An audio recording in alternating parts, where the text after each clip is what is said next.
The story begins with a big battle between our MC and an Eastern dragon. The dragon raises his claw while charging his dragon breath. And then he strikes our MC with his huge arms, sending him flying. Our MC, Lin Jichen, curses inwardly. He says that he is the #1 mage cultivator in the world while coughing up blood. He asks himself if he's really going to be killed by a mutated beast. Someone suddenly slams the dragon to the ground. Lin Jichen looks up and calls out to Gigi and Ziwi and asks them to save him while feeling relieved. They look at him condescendingly, then the girl approaches him, cups his hand and says that she didn't expect him to really come and search for the Pisces pendant just because she asked him to. She says that he is a good man who always satisfied her every need. She removes a ring from his finger, saying that she'll be taking it as his last gift to her, that way she wouldn't forget how nice he was to her. Confused, he asks what she means while reaching out to her. She suddenly kisses the guy passionately, leaving him shocked. She then says that what she means is that she and Ziwi are now together and that he's an eyesore, so they came to send him off. In his anger and frustration, he thinks that he treated them like his family, to think they would actually betray him while slowly dying on the ground. Suddenly a jade artifact around his heart suddenly started to glow, and the next thing we see is an alarm clock waking Lin Jichen up. He lifts himself off the bed asking where he is, why this place looks like his university's dormitory, and wasn't he killed by that Ascension Realm boss, Torch Dragon, in one slap, so how is he alive? He then exclaims in surprise as to where his storage ring and Danfu had gone. And why everything is gone. He then thinks of something and checks the date, only to discover that it is the 7th of August 2040. He is shocked that he was reborn on the day before the start of the game 10 years in the past. He tears up, thinking of how lucky he is, but then starts to question how he got reborn. He recalls a rumor in 8 Wastelands that the Supreme Divine Artifact Pisces Pendant from the strongest mutated beast in the Ascension Realm is able to revive the player. But he didn't expect this rumor to be true. It was lucky that he hadn't kept Pisces in his storage ring, otherwise, they would have been stolen by Guojia and Shu Zihu. He loved Guojia for 10 years, but she ended up with his most trusted brother Shu Ziwi in the end. He looks into the bathroom mirror, clutches his fist, and thinks that not only did they steal all his accumulated assets, treasures, elixirs, and even sent him to be killed by a mutated beast. Since the heavens didn't abandon him, he would make them taste the pain of betrayal in this life. He suddenly gets a call from someone he named as Crazy Bitch, so he picks up the phone and says long time no see. On the other end, we see a really pretty woman still working out at the gym. She responds by asking what he's talking about, since they had a mini hot pot together just yesterday. She calls him Little Lindsay and tells him that she has something important to tell him after she thought about it for a while, and asks him not to be shocked. Listening to this point, Lin Jichen recalls the same conversation from his past life where she called him and told him that she saw Guojia kissing another man, but he didn't believe her and even argued with her, before cutting off all contact. He thinks it's great to hear her voice again after so long. Midway through their phone conversation, he suddenly apologizes to her, making her confused. She asks him why he's apologizing and why he's acting weird today. He says it's nothing, it's just that he was speaking with his emotions. Dropping her dumbbell, she tells him she doesn't have time to joke with him and that he better mentally prepare himself. Then she says that just now, she saw Guojia kissing a man on the streets, and she even climbed into that man's sports car. He says he understands nonchalantly, to which she gets mad, asking what's with his response and that she's not joking with him, thinking that he doesn't believe her. He reassures her, saying that he believes her, but that there's something more important he has to tell her. She asks if he's okay and not to be too upset, since he's scaring her a little with how calm he's being. Sitting in front of his computer, he asks if she heard of the game 8 Wastelands, to which she says of course she heard of it, since its advertisement is everywhere. He says that he's thinking of becoming a pro esports player for that game, inwardly thinking that nobody knows that the game is not ordinary as of yet. It'll go viral across the globe, and in 5 years' time, the game will merge with reality. All abilities, treasures, and even NPCs and bosses will descend into reality. So, the earlier you join the game, the faster you can get an advantage. Back to their conversation, She asks if he's being serious and that the game is said to have been independently developed by INUWA. She says that she remembers that he was always good at video games, so, if he can really make a name for himself in this game, his future possibilities will be endless. He says he's serious and that he'll be moving out of the dorm in 2 days and renting a room to devote his entire self into the game. She says that she'll be hanging up since he's alright, and that she was worried for nothing. But before she could hang up, he asks her to wait. She asks why, and he responds that the game needs equipment. He looked at his billing records and realized that he exceeded his withdrawal limit yesterday. But before he could finish, she screams in refusal, saying that she's broke and who told him to insist on giving Guojia an expensive birthday gift yesterday. She says that he reaps what he sows and hangs up. He sighs, lamenting that he wasn't reborn a day earlier. He suddenly gets a notification from his phone and sees that she actually sent him the money with a voice message saying that this is her gym membership fee for a few years, and asks him to pay her back as soon as possible. If she can't go to the gym because of him, she will use him as a sandbag for training.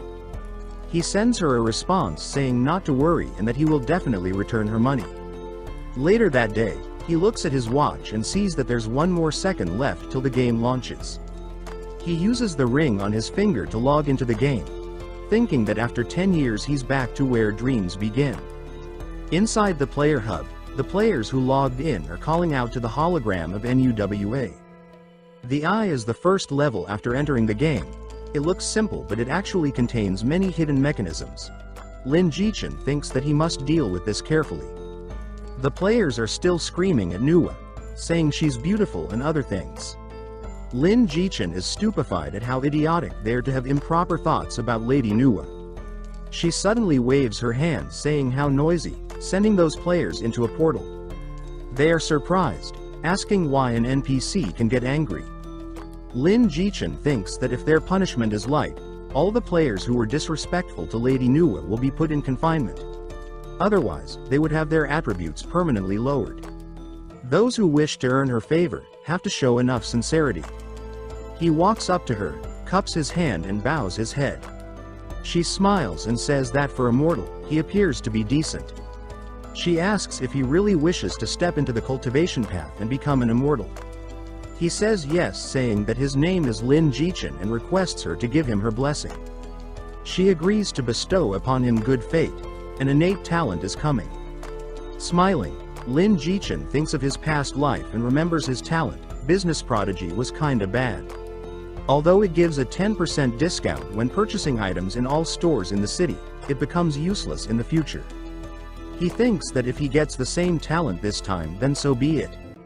Innate talents aren't everything. With his understanding of the game, even if the beginning is trash, there's still a chance of making a comeback. He starts glowing and receives a notification, discovering that his talent has indeed changed. The notification congratulates him for obtaining the innate talent Alter Fate. Alter Fate against Heaven's will is born against Heaven's will, against Heaven's laws, luck against Heaven's will. Its first ability, Born Against Heaven's, will increase all his attributes to the max, but at the same time, for every death, his innate attributes will all decrease by 10%. The second ability, Against Heaven's laws, doubles his attributes after breaking through a realm. However, if he fails to overcome his heavenly tribulation, his soul will disappear. The third ability is Luck Against Heaven's will. It gives a random talent after breaking through every realm as an additional reward. At the same time, for every realm he breaks through, he must fulfill the heavenly grade condition. Looking at this notification, Lin Jichen thinks that this talent is broken. Even though this talent has its benefits, it's full of danger as well, but the greater the risks, the better the rewards. Lady Nuwa says that now that she has bestowed a talent upon him, he has to choose his own avatar. Lin Jichen looks through the models and thinks that although all these basic models might look the same, in reality, there's a massive difference in their attributes. Stopping at a silver-haired model, he thinks that this is the one.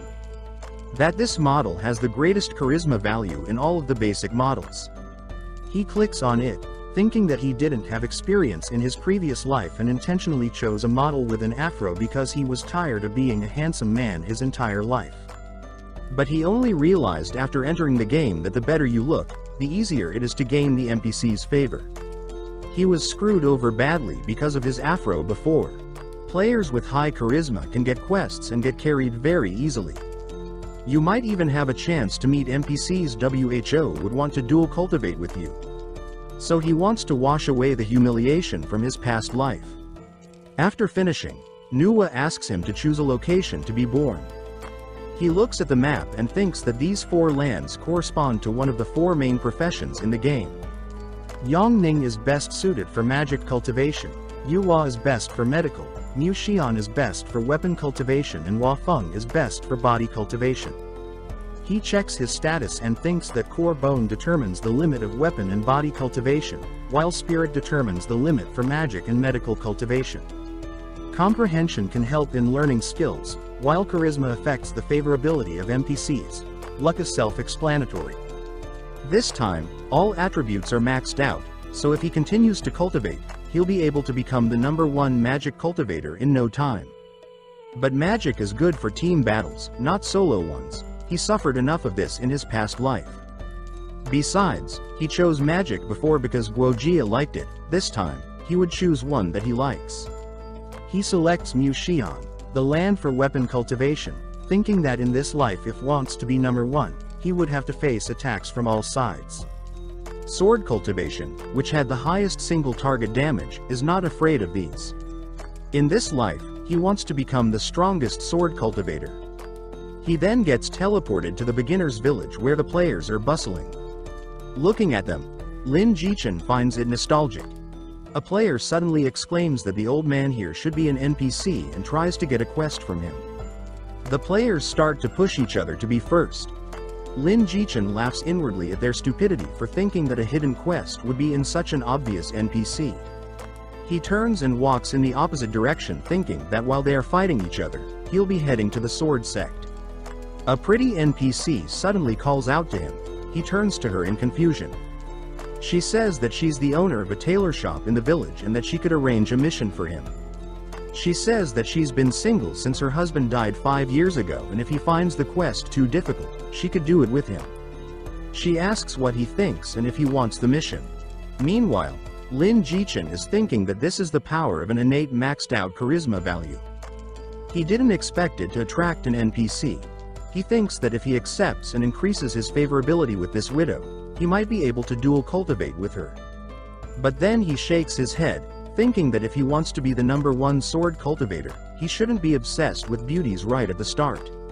So, he politely declines, saying that he has other things to do and that he would find her again to accept the mission if gets the chance. She accepts, telling him to come find her soon, leaving the players around stupefied that he actually refused a quest they couldn't even get. Thinking of the real opportunity in this village, he goes to a blacksmith shop. Some play tells him not to go in since there's just a blacksmith inside and he doesn't speak. He thanks them for the reminder and says he's just looking around.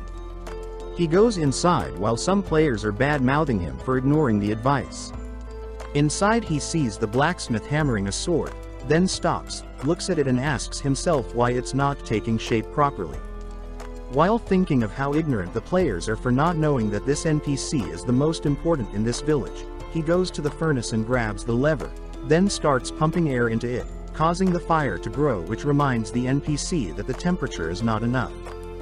He starts hammering away while Lin Jichen is pumping the furnace until it finally takes shape.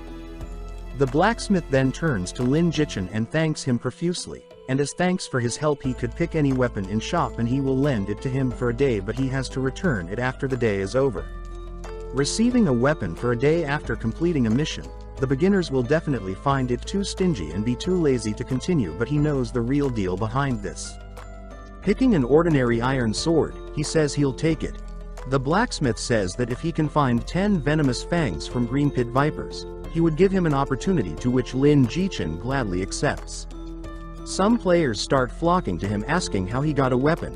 He replied that the muscular man inside just broke up with his girlfriend and is heartbroken. If they sing him a love song and if he is touched by their singing, he would give them a weapon.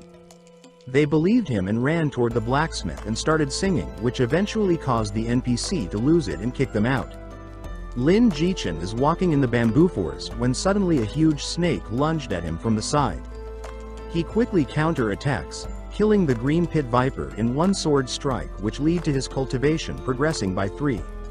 Looking at the loot left by the viper, which is all of normal grade, he is surprised, since in this game equipment drop rate is extremely low.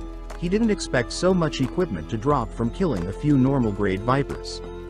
Then he remembers his maxed innate luck. After that he goes back to hunting vipers to see how much more they would drop. After hunting, he not only got the 10 fangs for the blacksmith, but also got more than 100 poisonous arrows and many copper coins, earning quite big for his first hunt. He then heads back to the blacksmith and hands him the 10 fangs he wanted.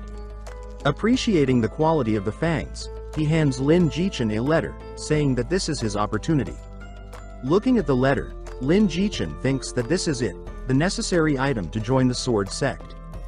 He asks the blacksmith who else besides him got the letter, to which the other replies that he's the only one for now. Then walks out thinking that he shouldn't waste his time like the newbies and join the sect as soon as possible. He then goes to the market and starts an auction to sell his bow. He says that he's selling the only green viper bow in the entire server. The highest bidder wins, and that he wouldn't be selling it weren't for earning money to marry a wife. The players start bidding with 500, then 1,000, 1,500, 1,800, until someone shouts 50,000. The players look at the person who shouted and see a group of hot women, so they start asking between themselves about their identity. The leader of the group, a pink-haired beauty, says that would pay cash and transfer immediately. Lin Jichen thinks the price is decent and was about to accept when someone else shouted 60,000. They look to the newcomer, who introduces himself as Wang Jinghao, the president of Wanshi Guild. While inwardly he's thinking that Lin Jichen is not simple to be able to get a weapon so soon after the server is launched, he would show his generosity first and then slowly win him over, so that would work for him sooner or later. Lin Jichen introduces himself while thinking that actually ran into him in his previous life.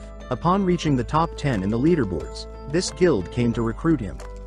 After rejecting them, this president held a grudge against him and made him suffer many losses. Wang Jinghao says that since he's selling this bow to get married, he would pay all the money needed for the marriage as a gesture of becoming friends. Lin Jichen says there's no need. A gentleman does not accept charity.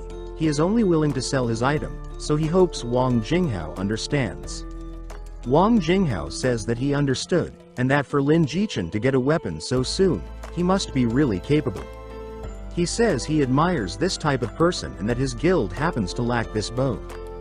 The pink-haired fairy increases the price to 70,000, leading them to continue bidding against each other.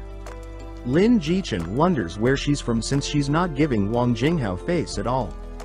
He wonders if he can use her to scam Wang Jinghao. She continues to bid, reaching 500,000, causing Wang Jinghao to get irritated and advising her not to go against him. The players around are shocked that she's willing to spend that much on beginner's equipment, so they start wondering about her background as well. She tells Wang Jinghao that the highest bidder wins and to keep his threats to himself. So, he turned around preparing to leave in anger, saying, "Fine, he won't buy it then, since he doesn't want to spend that much on newbie equipment." Lin Jichen calls out to him, telling him to wait. He asks what it is, to which Lin Jichen says that he's long heard the name of Wanshi Group. If he's willing to pay 500,000, he would sell him this bow. The beauty is shocked by this, and Wang Jinghao asks if he's serious, while thinking inwardly that he's smart for choosing him and grinning. Then he says that if Lin faces any trouble in the future, the Wanshi Group will help him. Then proceeds to ask for his account number so he could transfer him the money. Lin Jichen hands him the bow and thinks that he will leave a good impression on him for now and leech off him more in the future. Wang Jinghao then turns to the beauty, saying that since she's so beautiful, he won't hold a grudge against her. Looking at Wang Jinghao's retreating figure, Lin Jichen thinks of how stupid he is for being happy about being scammed out of 500,000, and that he would realize after using the bow at times that the poisonous arrows are limited. But the main thing is that he will use this bow to do a bunch of annoying beginner missions and waste a ton of time. The beauty turns to him in anger, asking why he went back on his words, since he's the one who said the highest bidder wins. He proceeds to call him a pathetic dog who bows to the strong. Meanwhile, he's thinking that it seems he angered her while scamming him. Watching them leave, he thinks that he should find a way to repay them. The scene then shifts to the wild boar forest, where the beauties are hunting small wild boars. Lin Jichen suddenly appears near the pink-haired fairy saying that they are indeed here. She asks why he followed them here. He asks to talk privately. It won't take more than 2 minutes, he said. Reaching for her sword, she asks what he wants with her again. She thinks to herself that since he and Wang Jinghao didn't seem familiar with each other, he might have been deceived by his guild's reputation. So, she thinks of giving him another chance and some advice. Lin Jichen quickly replies to her that he has top-secret information for only 500,000. Saying that this information can help her guild get ahead of other players. She asks in suspension why he didn't sell this information to Wang Jinghao since he was begging him to support him just earlier. He replies that Wang Jinghao isn't worthy of supporting him, he was just playing around with him since he's still a nobody with no money nor power. Meanwhile, she's thinking that his attitude toward Wang Jinghao changed a little too quickly. After being urged by him to buy this information, she wonders if what he says is true, then this will be a missed opportunity if she didn't buy it. She agrees to the deal and sends him the money. Lin Jichen gets really happy that he made 1 million right after joining the game. Although money will become useless in the future, he still needs it for now. He then tells her to stop killing boars and accept the blacksmith's mission. She shouts angrily, thinking that he's trying to deceive her. She starts suspecting that he's someone sent by Wang Jinghao to scam them. In that case, she would kill him in this forest. He quickly explains the method to get the quest and tells her to ask a subordinate to try it if she doesn't believe him, but she has to do it discreetly, otherwise this information will become worthless. Showing her the letter, he tells her that this reward is what's important. She gets surprised seeing the sword sect's invitation. He confirms her suspicion, saying that this letter will allow her to know the location of the sect and give her a chance to join.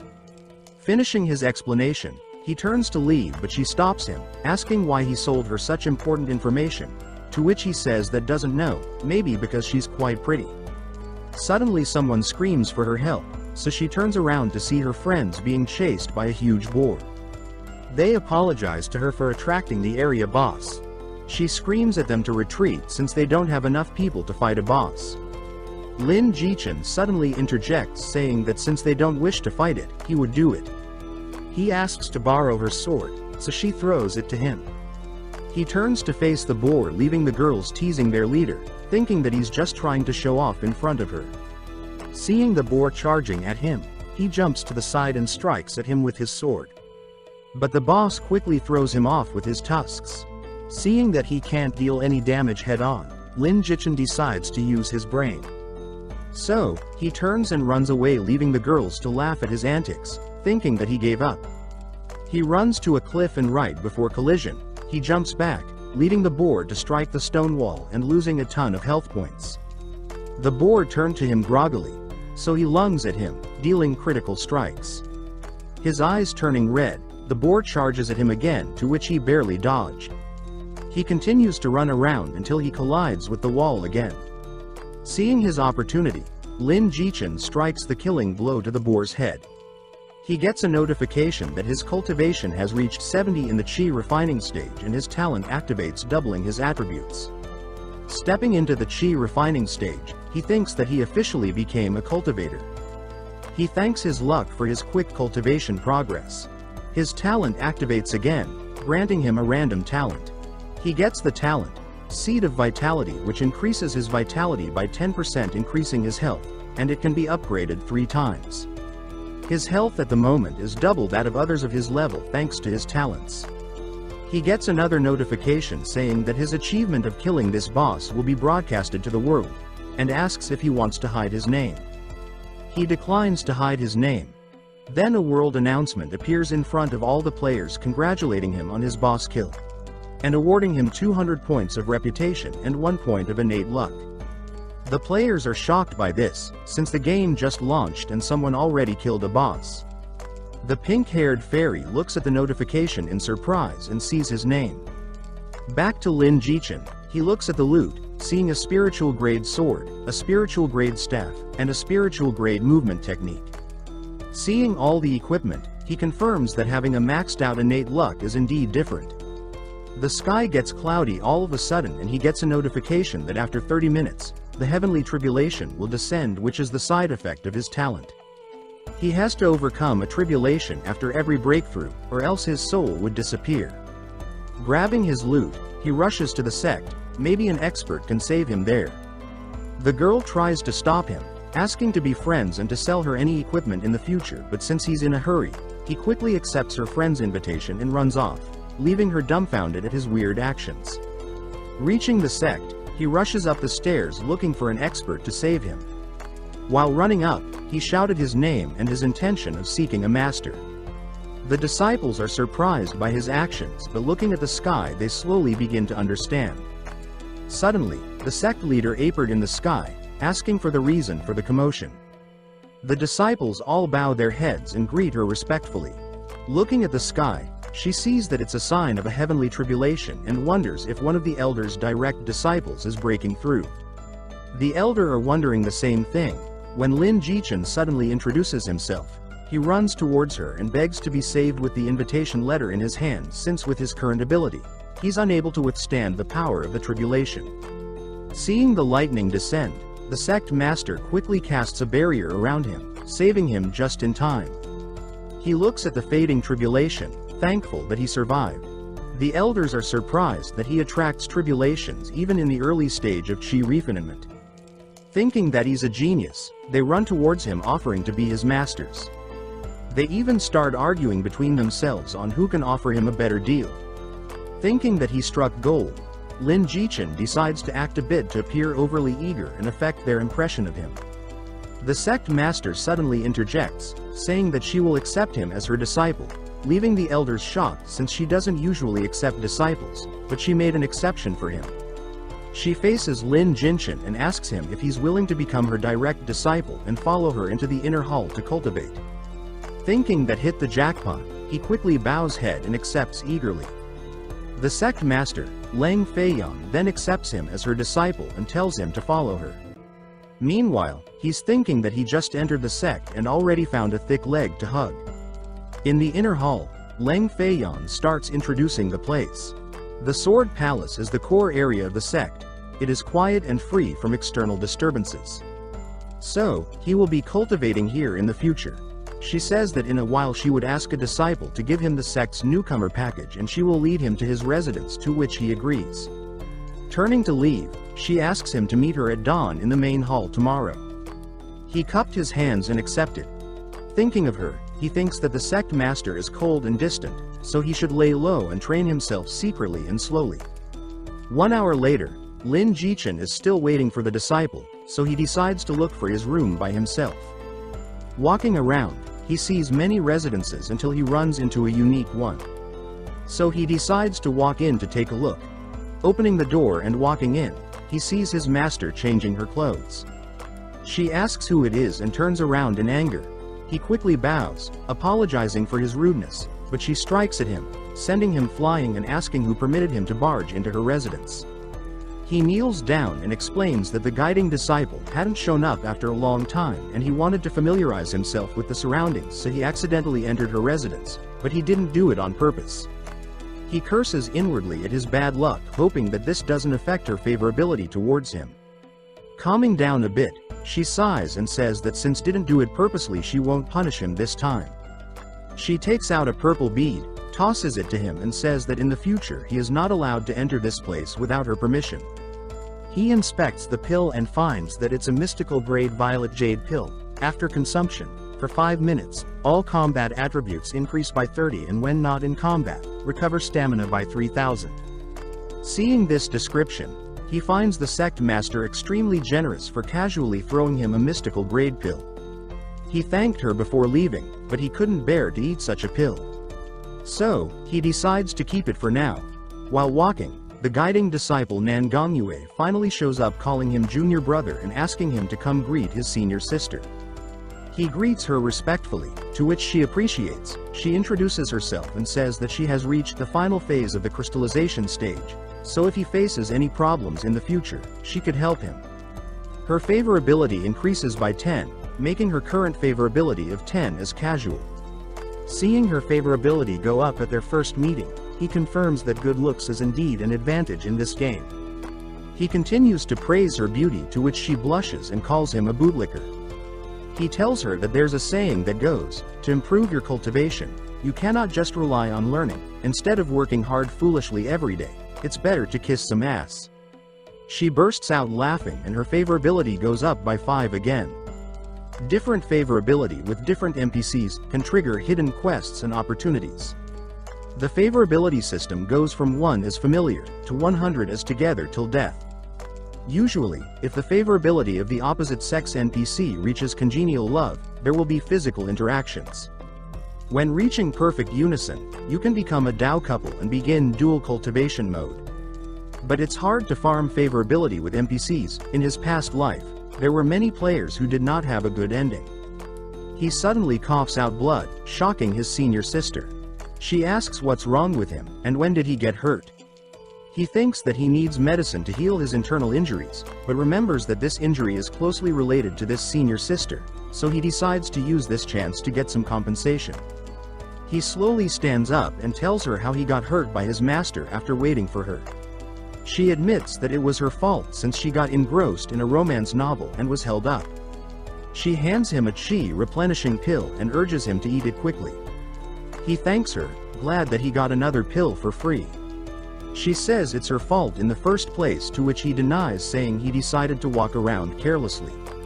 Seeing him speak up for her even in this state, her favorability increases again by 5 and she decides to hand him a jade pendant as compensation. This pendant is a spiritual grade spirit gathering jade pendant. It gives 10 to defense, 5 to heart protection and 1% to mana recovery every second when not in combat. It also has a skill, Spirit Shield, which can block an attack from an enemy below the crystallization stage, with a cooldown of 15 minutes. A bit reluctant, he says that this is an incredible item even amongst spiritual grade equipment. She reassures him that it is nothing and that she has many other treasures. While guiding him to his residence, she introduces the Earth grade Spirit Gathering formation, which allows him to cultivate faster. A bit envious of him, she says that the one on her father's side is only of the mystical grade. He gets surprised by his master's generosity, since normal formations that players can use don't really help that much.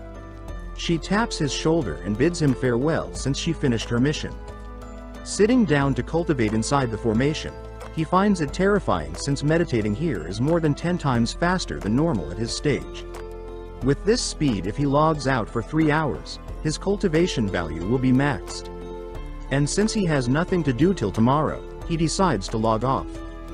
Back in his room, he checks his phone and sees that he has over 1 million yuan in his bank account now. He shouts in joy, thinking that in just 5 hours he earned 1.6 million, so he can finally change his tragic fate in this life. Later, we see his friend riding her bike, and when she arrives at his place she knocks. When he opens the door, she asks why he called her over so early in the morning, since she was preparing to go to the stadium for a morning run. He says it's nothing and that he just wanted her to see his newly rented apartment. Going inside, she comments that it's not bad. He tells her that it costs 5,000 to 6,000 per month, and she asks jokingly if this is how he spent the gym membership fee she gave him. He responds in kind, saying that of course, he has no way to pay her back, so it's better to spend it all as soon as possible so that she would forget about it. She jumps on top of him and strangles him, saying how dare cheat her of her gym money. During her struggle on top of him, something rises, and it's not the shield hero. They both blush profusely and stop messing around. She then gets angry at him for daring to take advantage of her. He says he's not, while trying to block her punch. Suddenly someone calls out of the door saying that the gaming cockpit he bought has arrived.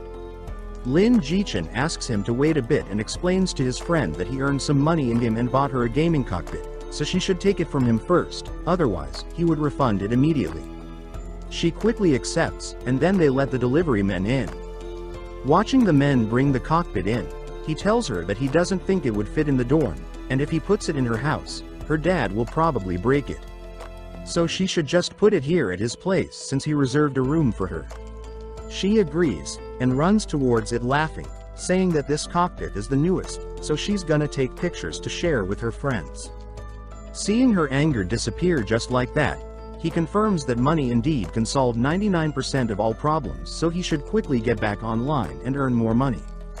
Back inside the game, we see him meditating with his master. She comments that he is indeed the best she'd seen, being able to almost break through in just a short few hours. He thanks her for her compliments and asks for advice on how to break through, since usually, a special elixir is needed to break through every realm. So want to test the waters first and see if his master has any elixirs that can help him break through. She takes out a pill, saying that if he takes this chi condensing pill, he will break through to the intermediate phase. He stretches his hands, ready to accept the pill, but she suddenly decides against it, saying that his talent is indeed good, but a truly strong person not only possesses a high cultivation, but also the experience of being through hundreds of battles. Thinking of his past life, he agrees, saying that flowers which are grown in a greenhouse are not suitable to tread on the path of cultivation, while massive trees that grow within a storm can gain eternal life. He thinks inwardly that he already discovered in his last life that cultivation realm can be improved by purchasing equipment with money, but combat experience can only be gained through actual battles.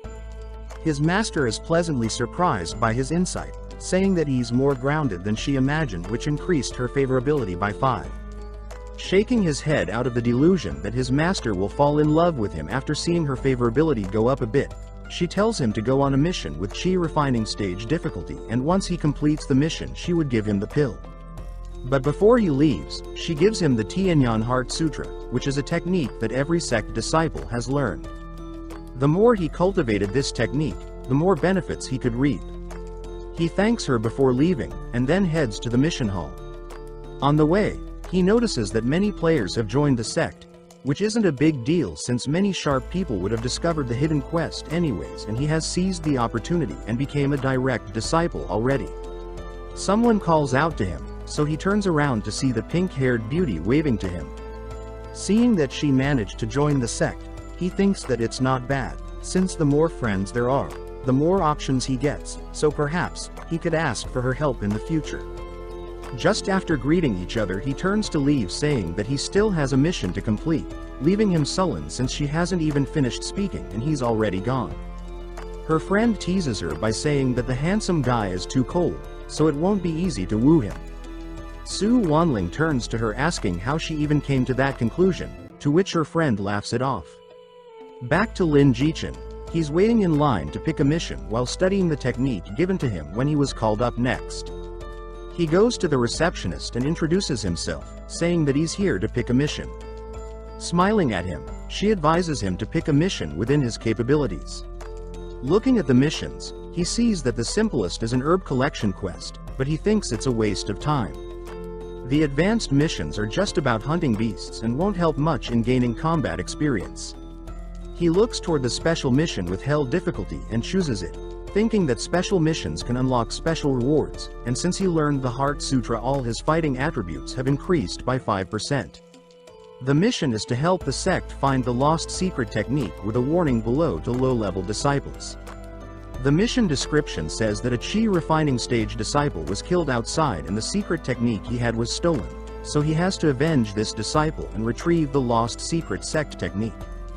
The rewards are 100 lower grade spiritual stones, 100 sect merit points, 1 upper grade chi condensing pill, 1 spiritual grade martial arts skill, and a hidden reward. The receptionist tries to dissuade him, saying that the person who killed the disciple is likely at the final phase of the chi refinement stage. He thanks her for her reminder, but insists on taking the mission. He then leaves towards Fengshu City. Arriving at an establishment he believes is the key to clearing this mission, he is welcomed by 3 pretty ladies urging him in. It turns out that this place is an intelligence gathering hub. Inside he finds a man reporting on Xuanwu Taoist Temple sect master reaching the divine transformation stage, bringing the strength of his sect up once again. Then he reports on the Fairy of 100 Flowers from Polar Sky Valley and the Great Elder of Crimson Sun sect tying the knot and becoming a couple. Since this man knows everything, big or small, Lin Jichen decides to listen patiently, and he is sure that he'll find a clue that way. The man eventually started reporting on what Lin Jichen wanted to hear. He said that the murderer of the disciple is a rogue cultivator in the finale phase of the chi refining stage named Zhou Hao.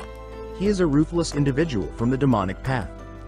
Finally getting the info he wanted, Lin Jichen decided to wait for the man to finish before running to him, asking to buy some information since he knows that in this game the more money you spend the better the clue you can get. The man agrees, to which Lin Jichen tosses him a pouch of money asking the whereabouts of Zhou Hao. The man informs him that Zhou Hao is a leecher who appears in the Red District in Fengshu City, so he can locate him there. He then tells him that he has another important piece of information if he's willing to pay for it. Unperturbed, Lin Jichen pays the amount and the man says that although Zhou Hao is just at the qi refining stage final phase, he has a big brother called Zhou Shen who is in the foundation stage, so he has to be careful. In Fengshu City's Red Light District, Zhou Hao is leaving a brothel dead drunk, unaware that Lin Jichen is closely monitoring him. When they reached a deserted location, Lin Jichen jumps out, causing Zhou Hao to turn and ask who it is. Lin Jichen says that he's here for his life, to which Zhou Hao smirks, seeing that he is just in the early stage of qi refinement. Zhou Hao then dashes towards him, ready to strike and confident in his strength. Lin Jichen easily dodged his attack, but Zhou Hao suddenly did a sword spin, causing Lin Jichen to be pushed back. Nonetheless, Lin Jichen still counterattacked, pushing Zhou Hao back and causing his expression to change. He exclaims that this is impossible. How can someone in the early stage have such strength? Jichen replies that it's not that he's powerful, it's just that he is weak, while inwardly praising the Heart Sutra for the 5% bonus. Zhou Hao then uses his saber slash technique, sending a sword slash toward Lin Jichen. Jichen calmly activates his shield that he got from his senior sister, blocking the attack completely. Seeing that his attack was useless, Zhou Hao gets close and starts launching a series of attacks, but Jichen easily dodges them all. Zhou Hao is shocked and Lin Jichen decided that he had enough playing with him, so he decided to finish it and attacked with his sword. Receiving strike after strike, Zhou Hao's health is quickly plummeting. Pushing him to the ground, Jichen tells him to hand over the stolen technique. Seeing no way out, Zhou Hao starts begging for his life and agrees to give back what he stole, but suddenly, a sneak attack comes toward Jichen from the back. He quickly notices and jumps to the side, leading the strike to almost kill Zhou Hao instead. Seeing his brother, Zhou Hao is elated. He asks for his help and starts gloating at Lin Jichen. Looking at this brother of Zhou Hao, Lin Jichen can feel that the initial phase of the foundation stage is stronger than he thought. Seeing his little brother's pathetic sight, Zhou Shen starts reprimanding him for not listening to him and staying in the mountains. If he didn't notice him gone and came looking for him, he would have been dead. Zhou Hao admits his fault and asks Shen to avenge him. Zhou Shen turns to Jichen and tells him to hand over the spirit shield if he wants his corpse intact, otherwise, he would carve him up so badly that he would wish that he was dead, to which Jichen laughs. Trying to recover with some elixirs, Zhou Hao suddenly receives a critical strike to the neck, causing him to choke on blood and slowly die. Zhou Shen is shocked by this speed. Lin Jichen turns to him and informs him that from the beginning he wasn't hunting Zhou Hao alone, but the both of them, so he could take twice the loot. Zhou Shen quickly attacks and Lin Jichen is unable to dodge, receiving some damage. He confirms that this fight is gonna be much harder than the last. Before he could stabilize his footing, Zhou Shen appeared behind him with incredible speed, but Jichen barely managed to block and get sent back, leaving tracks on the ground. Zhou Shen finds it humiliating that he can't kill a qi refinement stage opponent quickly, so he attacks again, causing some damage on Jichen. The latter regrets using his shield earlier since he has to wait 15 minutes to use it again. He uses his shadow steps to move backward and create some distance, but Zhou Shen uses his own movement technique and surrounds him from all sides. Knowing from his past life's experiences how to deal with this cloning technique, he quickly finds the real body and stabs him, dealing a critical hit, but it doesn't do much damage. He activates his penetrating ability that lasts for 5 seconds and deals more damage to Zhou Shen, causing him to cough up blood. In anger, he unleashes his energy, sending Jichen flying back. He lunges at Jichen, and uses his sword technique, dealing a lot of damage since Jichen can't block them all. With his health falling by a third, Lin Jichen is determined not to die and lose his advantage, so he takes out the violet jade pill and quickly eats it as his last resort. With his health back to full, Jichen calmly watches Zhou Shen's attack land on his shoulder, but it deals no damage. Knowing that the pill has a time limit, he quickly began his counterattack, leaving Zhou Shen shocked at his sudden strength, so he decides to defend for now and wait for the effects of the pill to stop. Slowly having grasped the essence of swordsmanship, Lin Jichen's attacks are getting sharper. With his health almost at the bottom, Zhou Shen thinks that Jichen must be an important disciple of the sword sect, so he cannot let him go, otherwise the consequences would be severe. He launched his ultimate attack, Soul Chase, but Jichen uses his shadow steps to dodge, shocking Zhou Shen. He quickly appears in front of Zhou Shen and deals the killing blow. With Zhou Shen's death, he receives a notification that the Hell difficulty mission is complete. Thinking that he earned big during this trip, he decides to collect the loot and go back to the sect to submit the mission. But before he returns, he thinks of something he has to do. Since it's his first time carrying out a mission outside the sect, he thinks of giving his master a gift, so he heads to Fengshu City Market. Walking around the market and thinking of increasing his favorability with his master, he wonders what to give her. Then thinks of the saying, a woman can never have too many accessories, so he goes to an accessory store.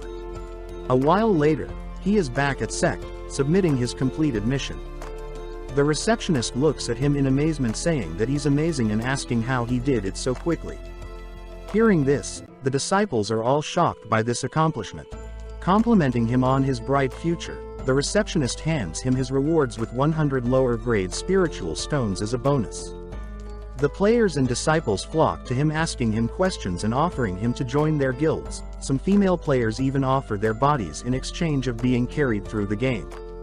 He politely declines and hurriedly escapes, but he is still chased by them until they reach the inner sect, where the guards stop them. Reaching his master's residence, he kneels before her and announces his return. She says she heard that he completed a Hell difficulty mission, to which he confirms. She asks him why he chose a Hell one, when she just told him to choose a hard one. If he failed, he would have died and their sect would lose a genius. He accepts her reprimand, so she says to just forget it. She then asks about the cultivation realm of his opponent. He reports that he originally thought that the opponent was in the QI refining stage, but didn't expect him to have a brother in the foundation establishment stage. His master asks in surprise if he killed a foundation stage cultivator, to which he explains that he had to use the elixir given to him by her, or else he wouldn't have made it.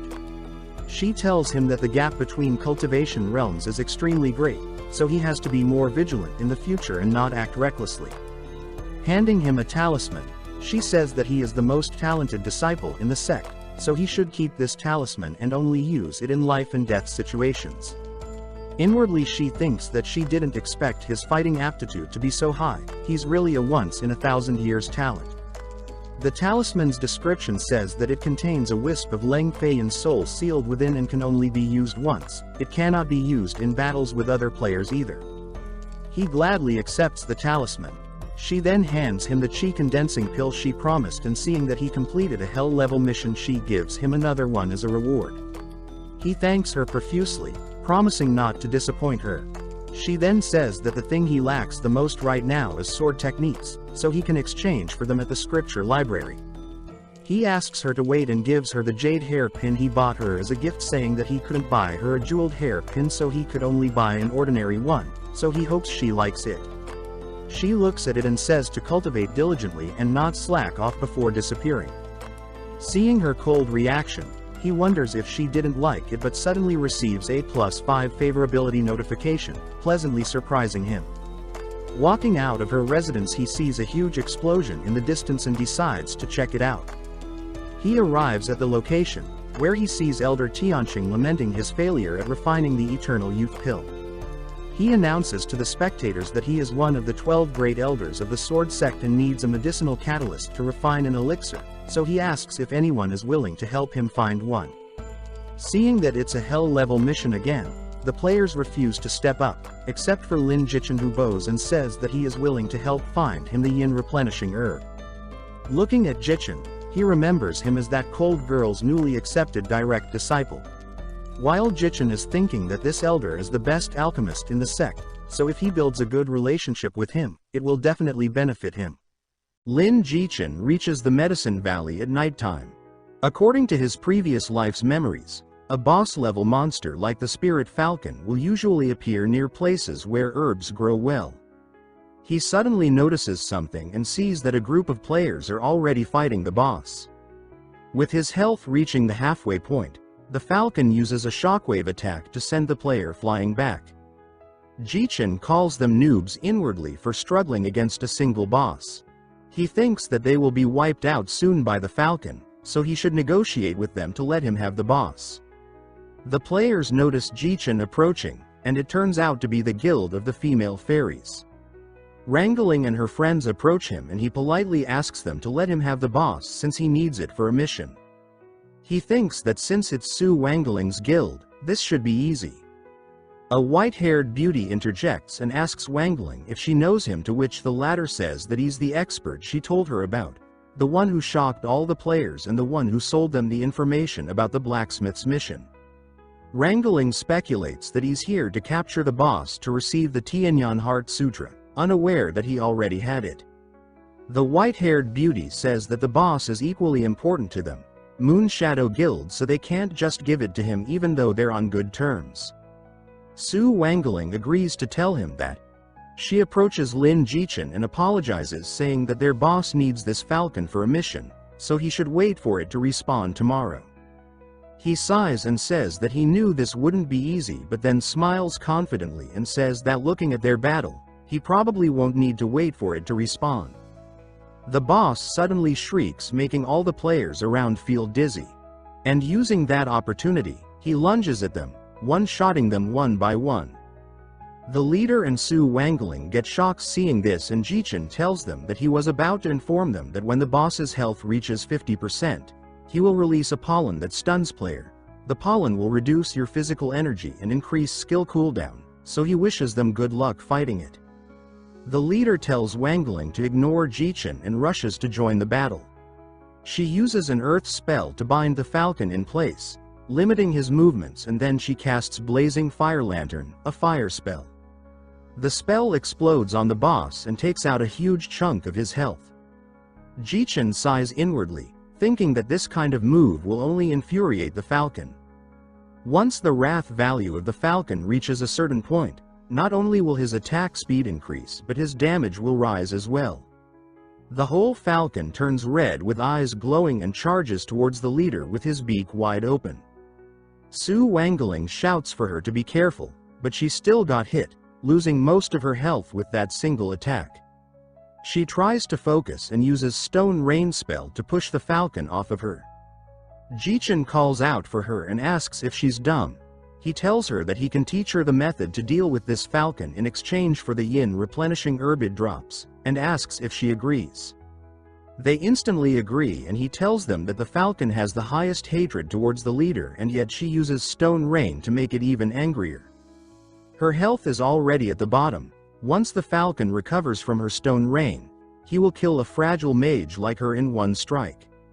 He guides her hand that is holding the wand and instructs her to use Stone Rain together with Immortal Earth Bind for the maximum amount of damage. Since her cooldown should be over, he tells her to use it now and listens to what he says, casting the Earth Bind and trapping the falcon. He compliments her and tells her to control the opponent from afar and let her teammates deal damage.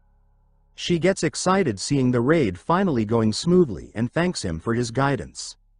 Suddenly someone announces that the Blood Fiend Guild is clearing the area, prompting Lin Jichen to look at the newcomers. Their leader says that he wants that boss, so they should stop everything and leave quietly, otherwise, don't blame him for being rude. Su Wangling informs her leader that the Blood Fiend Guild is a major guild in the gaming circles and they don't have enough players, so what should they do? The leader tells her that they'll fight. If they give in once, they'll do it again every time they meet.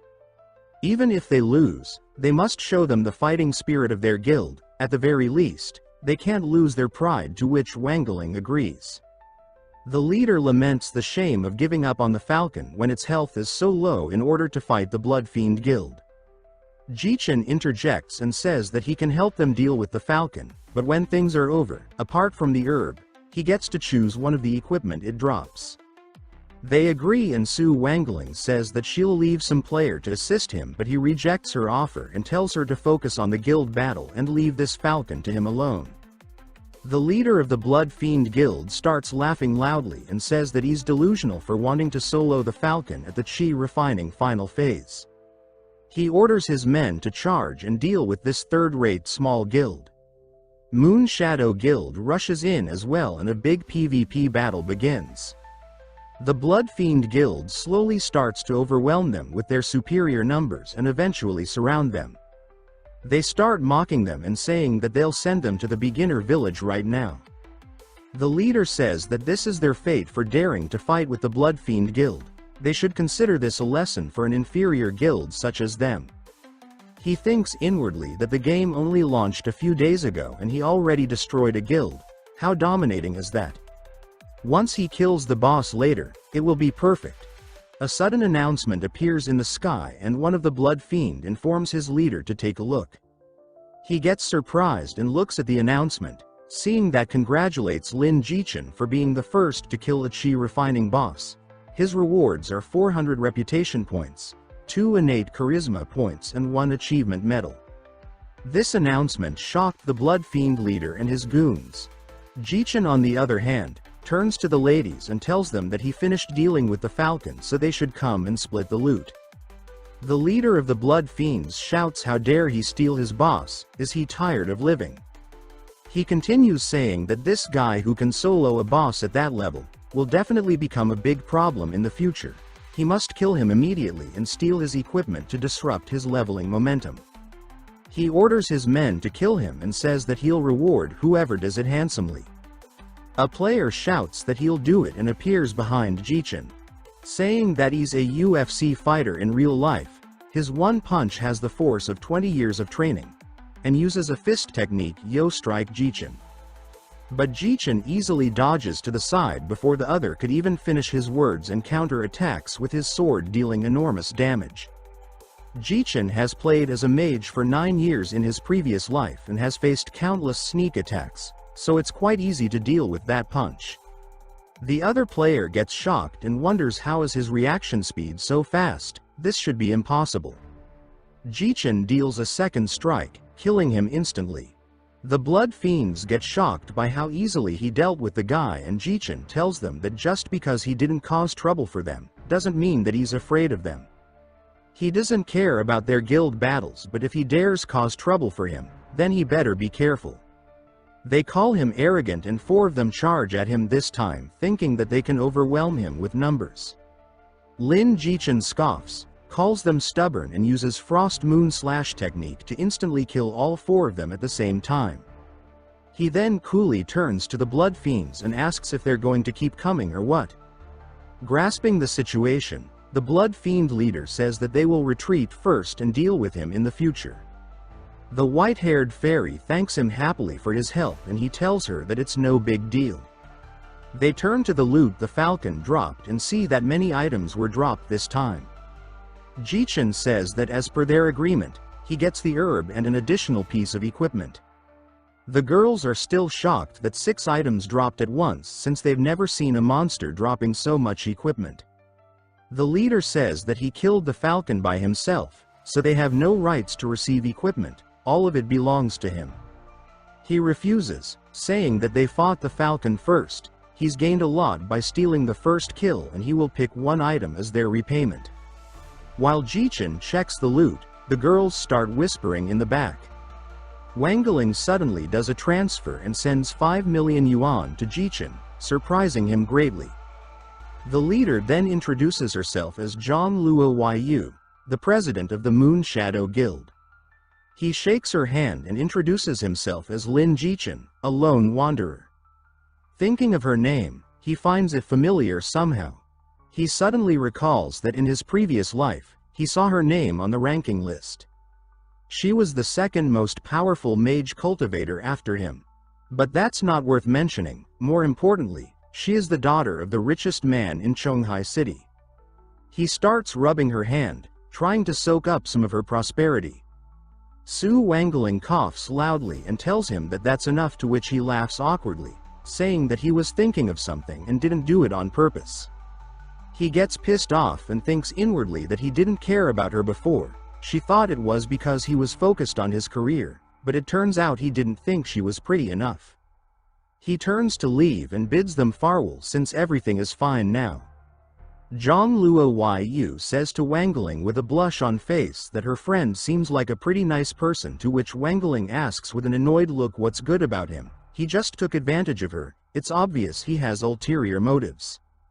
Annoyed, she wonders what's with that shy look on her face. Is she also interested in Master Lin? Zhang Luo Yu tells her to give each member who participated in today's gang war a bonus of 50,000 yuan as a celebration. Meanwhile, spying on them from afar is a girl called Luxiazi. She is the most popular female streamer on the server. She turns to her chat and announces that she, today, not only took them along to enjoy an epic guild battle, but also let them see a top-tier pro player in action, so they shouldn't forget to hit that follow button. The chat starts cheering and donating, and she says that that was Master Lin, the player who took down a boss in the late stage of chi refinement. That kind of strength is admirable, and on top of that, he's so handsome. So she shouts that she, Lu Xiaozi, declares that Lin Jichen is the #1 player in this game, and she's decided that he's going to be her idol, her crush. Watching the stream in the real world, the Blood Fiend's guildmaster curses angrily. He says in anger that they killed his guildmates, robbed their guild's boss, and now they're trying to get famous off their backs. He curses Lin Jichen, destroying a vase and saying that if he sees him in the game again, he'll kill him.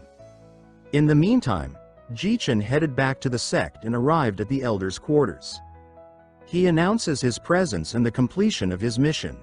The Elder tells him to put the herb on the table over there, and since he helped the old man find it, he throws him a small box as his reward.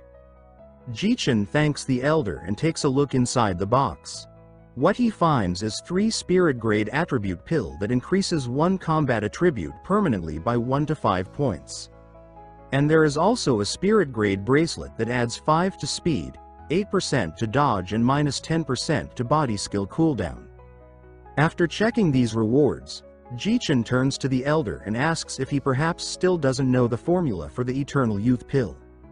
In his previous life, he saw an announcement that Elder Tianqing tried 99 times before finally making the Eternal Youth Pill. If he tells him the formula of the pill, will he get some goodwill? The Elder confirms that he tried a dozen times but all failed. Without a formula, all he can do is feel his way through the process. He then turns to Jichen and asks if he knows anything about the pill, to which Jichen pretends to ponder and says that he remembers reading an old book that said something about it, and then starts narrating all the ingredients one by one. The Elder gets shocked by this, says that he had such a miraculous encounter, and asks him to wait. After getting ready, he tells Jichen to watch from the side and remind him if the proportions are wrong, to which Jichen naturally agrees. After following the formula, the cauldron's lid flies off and 2 pills shoot up in the air. The Elder starts laughing, shouting that he finally made it. And since Jichen has done him a great favor, he gives him one of the pills he just concocted. His favorability with the Elder shoots up by 20 points, and the Eternal Youth Pill is an Earth-grade pill that increases innate charm by 5 points. 5% increase in favorability of the opposite sex NPC, and if gifted to an NPC of the opposite sex, it will increase their favorability by 10 to 20 points. Jichen smiles seeing this and thinks that Elder Tianqing is so generous. This Eternal Youth Pill is extremely rare. Even if he knows the recipe, it's still hard to make it without the skills of a 9th grade master like the Elder. Seems like he made a fortune this time. He bows and thanks the Elder profusely, and says that he'll take his leave now, thinking that he must hurry back and give this pill to his master. The more she favors him, the more benefits he'll get. The Elder asks him to hold on, confusing Lin Jichen. He asks him if he likes the art of alchemy.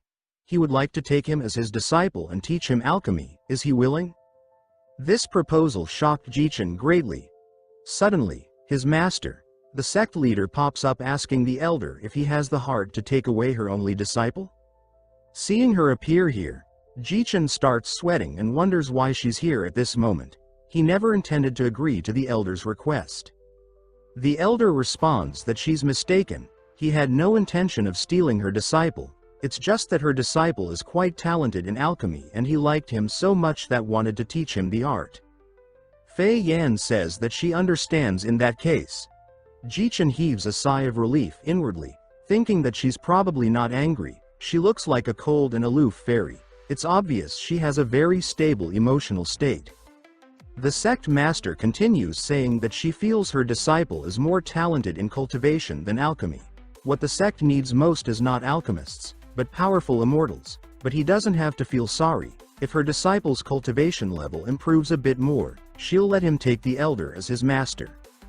Jichen shivers and wonders why she's looking at him like that. Could it be that she's angry? The elder on the other hand smiles and agrees. Then, he turns to leave to go back to his alchemy, so he tells them to do as they please. She orders Jichen to follow her to the palace. She has something to tell him, to which he sweats and wonders why he feels like her tone is not nice. It's like she's trying to settle a score with him. When they reach her quarters, the first thing she says is that he seems like he's dissatisfied with her as his master. So why don't they dissolve their master-disciple relationship and he can find a new teacher? This shocked Jichen, who inwardly cursed that she really misunderstood him. He bows quickly and begs her not to do so, saying that if he keeps admitting his mistakes, how could he have the face to stay in the sect, and admits that he was wrong. She provokes him by asking what did he do wrong. Did she say that he was wrong? He replies that his mistake was not focusing on his cultivation as she advised, but instead wasting time helping Elder Tianqing with alchemy. He admits that he let her down. She ponders for a while and he sees that her expression has softened quite a bit, so he needs to keep pushing. He shouts loudly that she's the best master in the world. Her cultivation is unrivaled, and her beauty is unparalleled like a celestial being. With a master like her, why would he want to follow anyone else? He insists that she truly misunderstood him. He looks at her calm face and sees that her favorability has increased by 5, reaching 15 as their current favorability. He pumps his fist inwardly and thinks that his master is expected. His master falls for this kind of talk. Looks like he doesn't need to worry about being expelled as a disciple. She tells him that since he realized his mistake, she won't hold it against him this time, to which he thanks her for her generosity and promising to never make such mistakes again. He then proceeds to offer her the pill he got earlier as a gift from her disciple and a token of apology. She gets shocked seeing the extremely rare Eternal Youth pill and asks where he got it from. He replies that he got it from Elder Tianqing after helping him refine 2 pills. Seeing such a precious pill, she tells him that he doesn't need to give it to her and should keep it for himself, to which Jichen thinks that she's way too proud, so he needs to find a way to make her accept it. He forcibly puts the box in her hand and says that specifically asked Elder Tianqing for this pill to give to her. He tells her that the reason he wanted to learn alchemy from the elder was to learn how to refine the Eternal Youth pill. In the future, he'll make one for her every day, so she can eat them like meals. She smiles gently and he really can't resist his master's smile.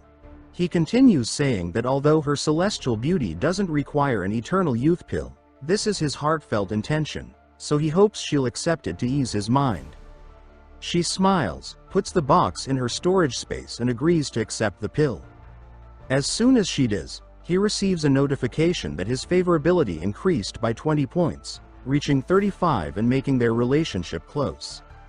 She says that since that's the case, she can't accept his gift without giving him something in return. She just remembered a chi refining technique that would suit him well, so she'll go fetch it for him. He thinks that as expected, the higher the favorability, the better the benefits. Giving her the pill was definitely the right move. She tells him to follow her, to which Jichen agrees, and seeing the hairpin he gave her thinks happily that he didn't expect her to wear it quietly. After receiving the technique from his master, he sits down to digest it and then gathers his energy and stands up and uses the technique. Seeing the result, he thinks that this technique is too powerful. The damage of this AoE skill is twice as high as Frost Moonslash, and it can interrupt others' techniques with a crippling effect. If he puts it up for auction, he could trade it for a house in a second-tier city. Suddenly, his senior sister barges in calling for him. He asks why she's looking for him this late, to which she says that has a small favor to ask of him. She explains that as a disciple of the sword sect, she needs to complete at least 3 tasks during each major realm. She hasn't done any tasks since reaching the crystallization realm, and she feels like she's about to break through. If she doesn't complete a task soon, she'll be penalized. He asks why she didn't do the tasks earlier, and she tells him to blame it on those romance novels being too engrossing that she completely forgot about the tasks. She grabs his hand and says that she's short of 1 demon-slaying task. The task requires 2 people to complete it, so she needs a partner. He exclaims in surprise and then agrees to help her, thinking that since she took good care of him, it would be disloyal of him not to help her. She shouts in joy that he's the best and tells him not to worry, she'll protect him during the task and won't let him get hurt. Her favorability increases by 10 points, reaching 25, and he gets a quest to help Nangong Yu complete her task and slay the demon at Wango village. Later, when they reach the village, they descend from the air and she says that this village has been invaded by malevolent spirits and all the villagers have become their sustenance. It's likely the work of a demonic cultivator. The sect wants them to eliminate all the spirits and investigate the truth to report to the elders. Jichen inspects the place and thinks that this is the village. In the future, it will become the entrance to Blood Infant Secret Realm for Crystallization Realm cultivators. In his past life, he farmed here countless times. They enter a certain courtyard and continue searching diligently until they reached a glowing well. The well started trembling, which shocked the duo, and then a huge spirit shot out from inside. Nangong Yu unsheaths her sword and tells Jichen to be careful. She takes the lead and tells him not to be afraid and that she'll protect him. More spirits start to gush out of the well, shocking Jichen by their numbers. He thinks that these spirits are only at the initial stage of chi refinement and scary individually, but if hundreds gather together, the difficulty changes drastically. His senior sister says that it seems like the villagers of the entire village turned into malevolent spirits by the demonic cultivator in that house. For him to commit such atrocities, Nangong Yu vows to exterminate him and uphold justice. Jichen joins her and says that he'll support her. She pours energy into her sword and then slashes out, killing many of them. She rushes towards the house and shouts for the demonic cultivator to show himself, promising to end his pathetic life. Jichen thinks that she's much more reliable than she seems. Her combat power far exceeds his expectations. A huge energy hand suddenly rushes at Nangong Yu from inside the house and Jichen shouts for her to be careful. She parries it with her sword with some difficulty. Jichen asks if she is all right and she confirms her safety while staring at her sword that was slightly corroded. A creepy laughter sounded out and the door of the house flew off.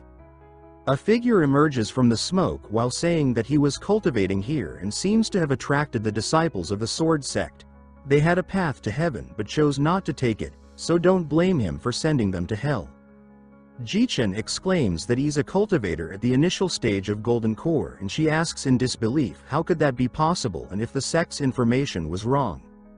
He tells her that judging by his aura, he must have just broken through. The evil cultivator comments that his cultivation is low, but his eyesight is good. He confirms that he just broke through to the Golden Core realm, and if he turns them into spirits, his power will increase even more, then prepares to attack. Nangong Yu charged forward while telling Jichen to step back so wouldn't get hurt. Her opponent shouts that she dares to challenge his ghost puppets. He'll make her replace them as his puppet.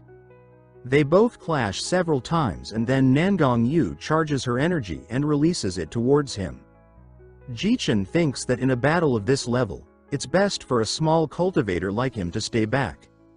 Better not be careless or else he'll end up at the beginner village. The demonic cultivator takes out a demonic gourd, thinking that this little girl is more troublesome than he thought, so he'll have to summon the demon infant for help. He throws the demonic gourd with force past Nangong Yu, which confuses her. The gourd lands in front of Lin Jichen and then smoke starts bellowing from it. The smoke then takes the shapes of a demonic baby shrieking loudly. Checking its stats, Jichen sees that it's an evil spirit called Ghost Mother Blood Infant with an elite level. The infant extends his tongue towards Nangong Yu's back, so Jichen slashes it off with his sword, dealing critical damage. He assures his senior sister that he can handle this infant so she can focus on her fight. The infant screams that he'll eat his heart and his liver, to which Jichen responds by slashing it with his sword, dealing more critical damage.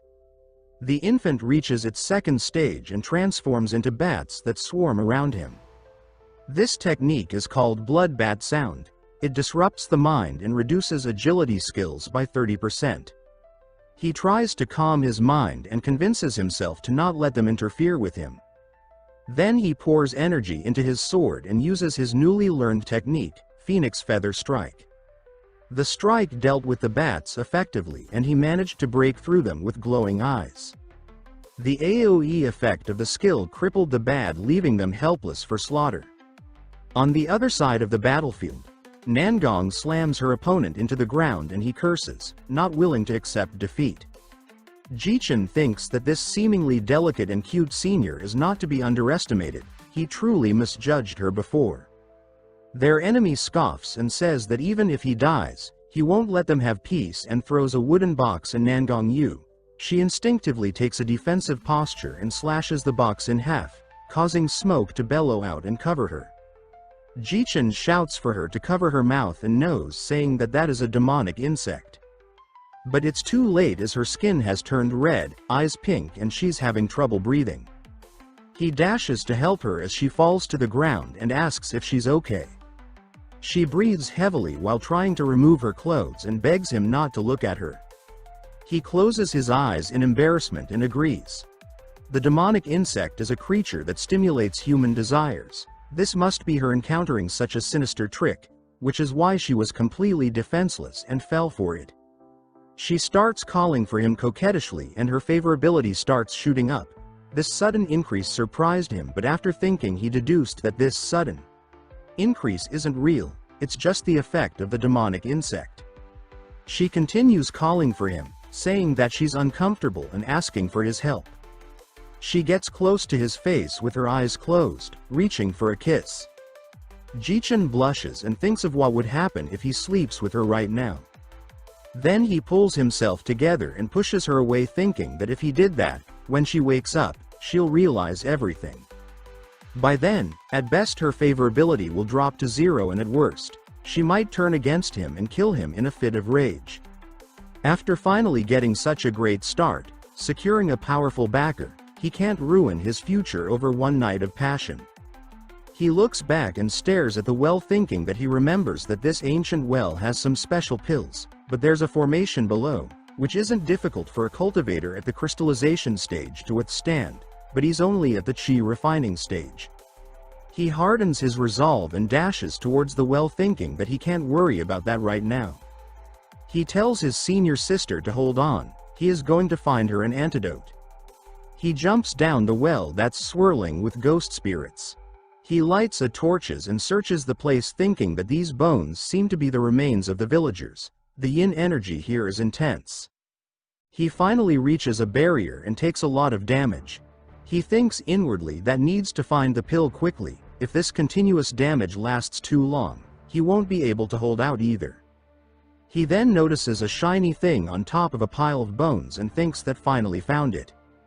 The pills should be inside that healing potion. He charges towards it but starts getting repelled by the formation, so he uses his spirit shield and quickly grabs the bottle. He quickly retreats and thinks that he needs to go back quickly. He charges up the well and the formation's attack continues chasing him, making him realize that he can't dodge this one. He gets hit in the back by the yin thunder, almost losing his entire health bar. The strikes propel him outside and he lands near his senior sister. He gets a warning notification saying that yin energy has entered his body, causing critical damage, so it's triggering unconscious state. He approaches Nangong Yu and pours the antidote down her throat before coughing up blood and losing consciousness and entering a near-death state. A while later, Nangong Yu wakes up wondering what's going on and why's her body so heavy. She then notices Jichen on top of her. Her face turns bright red and she wonders if they did the deed earlier. She shouts and pushes him back with force, causing him more damage. She starts shouting and cursing, calling him a bastard and a beast, thinking that he did the deed while she was in a bad state. And her favorability towards him dropped to 0. The senior sister's favorability towards Lin Jichen plummeted to 0. However, as she calmed down, her gaze fell upon the healing potion, recognizing it as a medicinal item. She then recalled how he had controlled his desires for her, how he had pushed her away and immediately sought the antidote. Regret welled up inside her as she realized she had misunderstood her junior brother. He had risked his life to save her. Her attention shifted to the ancient well, within which she saw flashes of thunder. She recalls that there was an infant formation inside. She wondered if he had entered it solely to save her. The thought drove her to rush to him, only to find marks of an attack on his back. Overwhelmed with guilt, she wept, lamenting that he had suffered because of the formation inside the ancient bell. Tears streamed down her face as she continued crying, realizing how terribly she had misjudged him. She begged him for forgiveness, lifting him up with determination. She resolved to bring him back to the sect as soon as possible, knowing she needed her grandfather's help. Carrying Lin Jichen, she reassured him that he must hold on, vowing to nurse him back to health. After some time, they reached the sect. As she carried Lin Jichen inside, murmurs arose among the disciples. Many recognized her, wondering why the renowned fairy of the Seahorse Palace was personally carrying a player. Speculations spread, with some questioning the player's status and closeness to the NPC, expressing their own desire for such treatment. Others called out to her, trying to gain her attention. Among the onlookers, a particular disciple clenched his fists as another informed him that the man she carried was Lin Jichen, the disciple of the sect master. Doubt and suspicion filled the disciple's mind, as he suspected something inappropriate was happening. He turned to his senior brother, insisting that they needed to take action. The senior brother, Tianji, was visibly angered upon hearing Lin Jichen's name. However, the senior sister paid no mind to the discussions around her. She focused on taking Lin Jichen to safety. Some time passed, and Lin Jichen finally regained consciousness. He found himself in an unfamiliar place, confused about how long he had been unconscious. Before him stood a figure radiating an immensely powerful aura, one that Lin Jichen found comparable to Elder Tianyu. He soon learned that this elder was Tianyuan, a formidable figure. As his thoughts raced, Lin Jichen considered the damage he had sustained due to the infant formation. He acknowledged that he was fortunate to have survived, but he remained uncertain about who had saved him, his senior sister or this mysterious elder. Overwhelmed with questions, he quickly stood and respectfully introduced himself as an inner sect disciple, expressing his deep gratitude for having his life saved. He earnestly requested the elder's name, declaring that he would never forget this kindness. The elder dismissed his gratitude, stating that it was unnecessary. Then, with a stern expression, he introduced himself as Tianyuan, of the Nangong family, merely a character within the vast Yun continent. Lin Jichen's mind spun as he made a connection. This elder shared his senior sister's surname. Astonished, he realized the significance of this encounter. If this was her grandfather, then having his support would be invaluable. Seizing the opportunity, he bowed deeply, formally greeting the elder and acknowledging his life-saving grace. However, Tianyuan remained unmoved. With a sharp gaze, he issued a warning. He made it clear that Lin Jichen was never to go near his granddaughter. Lin Jichen was taken aback by the hostility. The elder's tone grew colder as he stated that even if Lin Jichen was a disciple of the sect master, it would not matter to him. Should Lin Jichen ever cross the line, there would be dire consequences. At that moment, the senior sister arrived and interjected. She reminded her grandfather of his promise not to treat Lin Jichen this way or speak such harsh words to him. Upon hearing her plea, the elder's demeanor shifted. He quickly claimed that he had only been joking and that she should not take his words seriously. He reassured her that the boy was not so bad, after all, he had saved her life. He then questioned how she could show such disrespect to someone who had saved his only granddaughter. The senior sister turned to Lin Jichen, asking how his injuries were. Meanwhile, the elder continued to glare at him, his eyes filled with suspicion. Lin Jichen, keenly aware of the elder's hostility, resolved to behave cautiously. He thanked his senior sister for her concern, assuring her that he was fine because of her help. She expressed relief, explaining that he had been unconscious for a long time. The power of the infant formation had surged inside his body, forcing her to bring him to her grandfather as quickly as possible.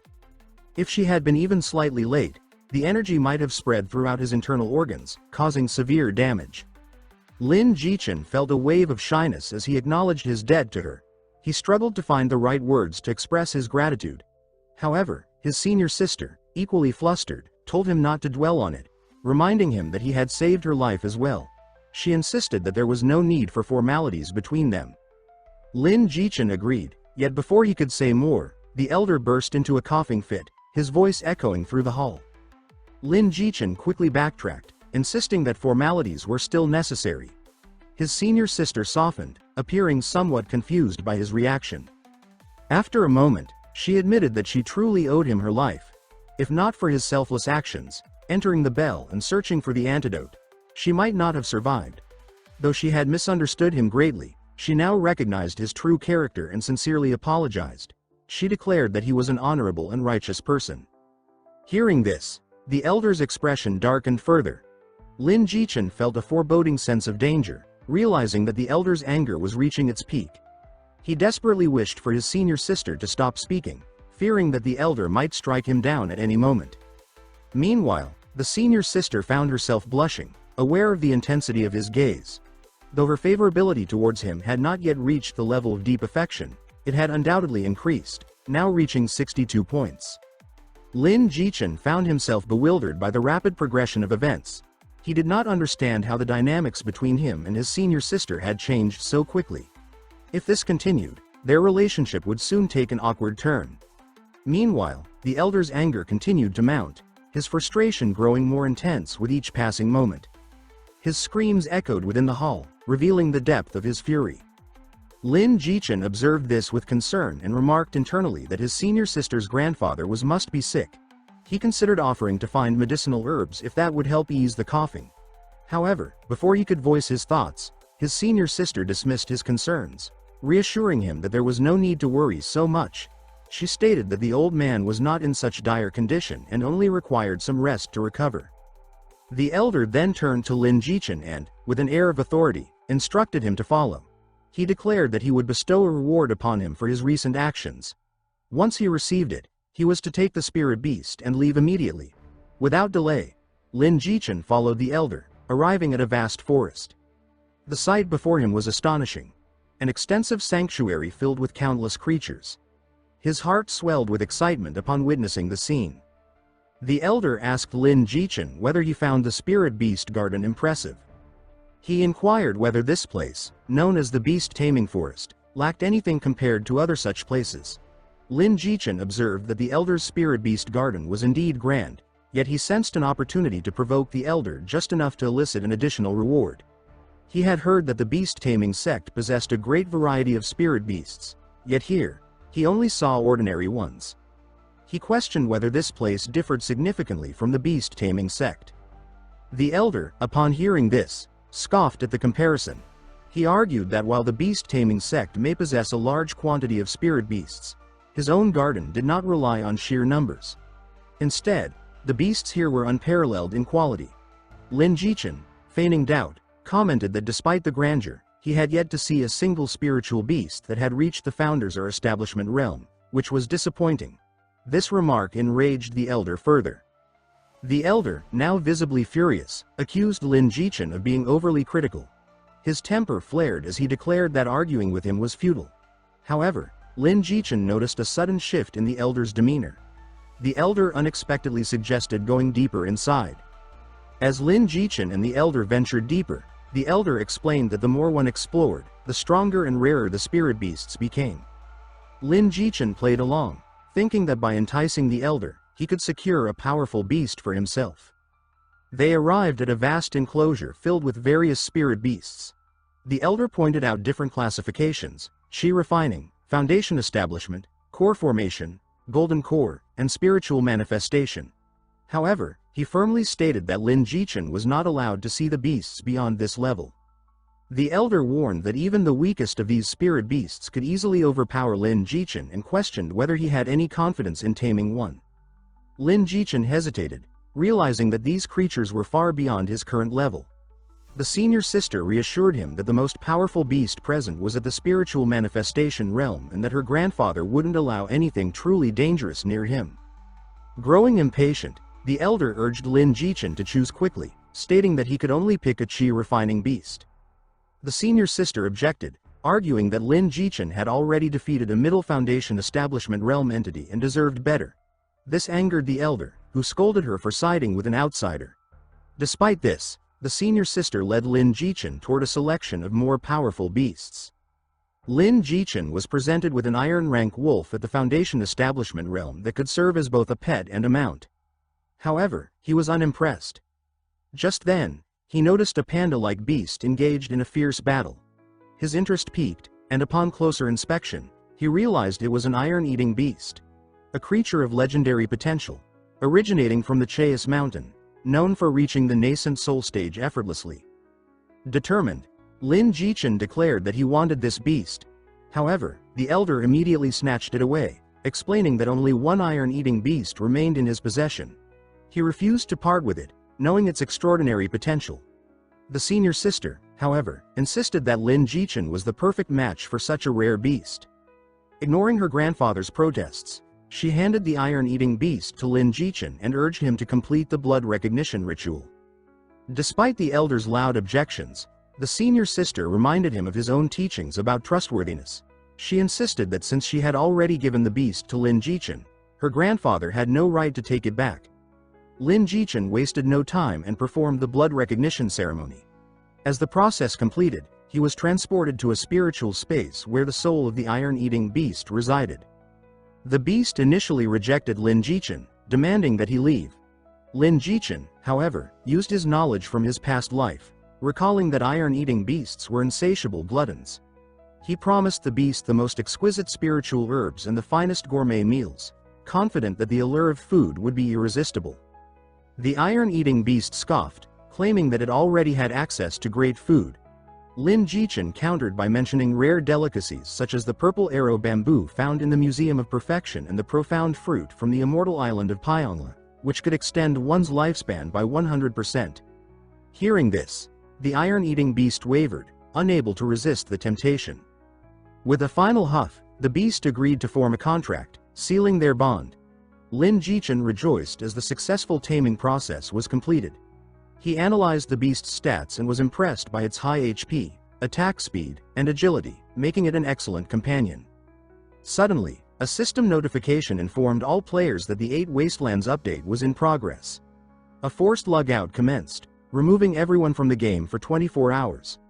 Lin Jichen, now back in the real world, received a message from Ji Chu Shui, who invited him to her upcoming birthday celebration. Lin Jichen reminisced about his relationship with Chu Shui. Though only 3 years older, she had always cared for him like a sister. Despite their cousin-like bond, he realized that her feelings for him ran deeper. In his past life, he had neglected her, consumed by another relationship. Now, he vowed not to repeat his mistakes. Determined to see her, Lin Jichen traveled to Beijing and arrived at the hospital where she worked. As he entered, he witnessed an emergency. Several people rushed a patient on a stretcher, accompanied by a distressed young woman, Yang Yiru, the chairman of Siping Group. She desperately called out to her father, pleading for him to wake up. Jichen quickly performed a healing technique while they were passing by him, thinking inwardly that it's finally time for him to show off his healing skill. The patient suddenly woke up, causing the woman to rejoice and the doctor to ask Jichen what he did. Pressed for time, the doctors quickly brought the patient to the operating room. Yang Yiru asked excitedly if Jichen can cure her father, and if he does, her family will pay any price, to which Yukon thought that treating this illness requires medicines from the game, so unless the game merges with reality, there's not much he can do. He explains to her that while immediate treatment could stabilize him temporarily, his condition was dire. Even with surgery, he had only a month left to live. The atmosphere grew heavy as Yiru, overwhelmed with grief, leaned on Lin Jichen for support.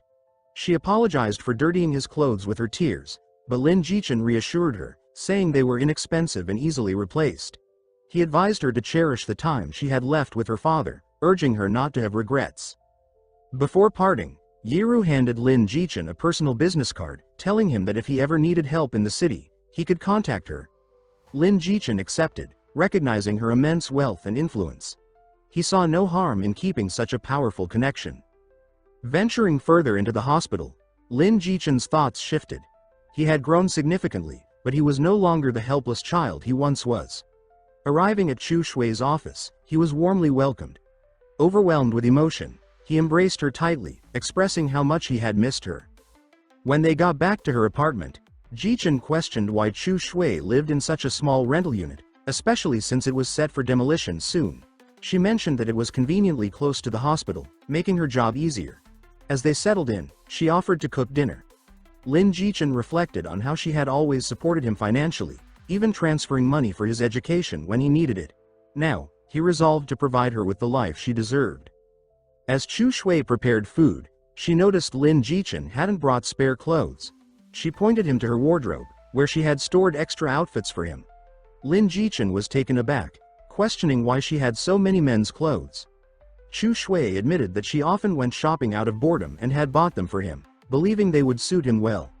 Touched by her gesture, Lin Jichen fought back tears, appreciating her thoughtfulness. After showering, Lin Jichen joined Chu Shui for dinner, delighted to find that she had prepared all his favorite dishes. During the meal, Chu Shui brought up his university fees, offering to help if needed. She mentioned that her salary would arrive soon and she could transfer money to him. Lin Jichen reassured her, revealing that he had become wealthy and no longer required financial assistance. Chu Shui was skeptical, questioning how a college student could make so much money. She suspected illegal activities and worried about his safety. To ease her concerns, Lin Jichen showed her his account balance. Chu Shui was shocked, seeing millions in his name. She accused him of being involved in money laundering, deeply concerned for his well-being. Lin Jichen quickly clarified that he had earned everything through gaming, specifically from the 8 Wastelands. Chu Shui acknowledged that people could make money from gaming but found it hard to believe he had accumulated such wealth so quickly. Lin Jichen then suggested that she quit her job and move in with him so he could take care of her. Chu Shui, taken aback, questioned why he felt the need to support her, insisting that she was capable on her own. However, Lin Jichen remained firm, determined to ensure she no longer had to struggle alone. She hesitated, so Jichen sulked and asked why she was treating him distantly, to which she quickly denied and reassured him. Later, while washing the dishes, she asked him to go rest and leave the rest to her. He asks her teasingly that since she only has one bed, should they sleep together? She blushes slightly, calling him a little rascal. She says that he can take the bed and she'll sleep on the couch, to which he tries to deny, saying that he should be the one sleep on the couch, but Chu Shui isn't take no for an answer, saying that since he's tall, he won't even fit on the couch. Later on the bed, Jichen found himself unable to sleep, being surrounded by Chu Shui's scent, so he decides to check in on her. He calls out to her while she's laying on the sofa, saying that there's something he wanted to tell her. She gets up and asks what it is, to which Jichen asks if she'll quit her job. She asks why he wants her to quit so suddenly, as he's seriously thinking of taking care of her. He responds that in that case, why not just switch jobs? Her current job is in the capital, which is very far from where he lives. He says that he misses her often and that in case anything happened to her, he won't there for her right away because of the distance. She wonders what's wrong with him so suddenly and saying such ambiguous things. He brings her out of her thoughts, telling her to switch careers and come make money with him inside the game. The next day at the hospital, Chu Shui was immersed in her thoughts. She was deliberating whether she should leave her job and follow Zhao Chen. However, her contemplation was interrupted when a sudden celebration began around her. Her colleagues had gathered to celebrate her birthday, their faces beaming with excitement. Among them was Dr. Zhang, who presented her with a bouquet of roses.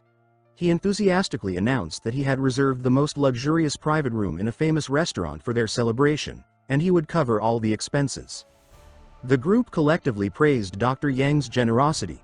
Chu Shui, however, felt overwhelmed by the attention, especially with so many people present. She politely expressed that such extravagance was unnecessary and that there was no need for him to go to such lengths. She questioned why he would spend so much on her behalf. Dr. Zhang, however, revealed his true intentions.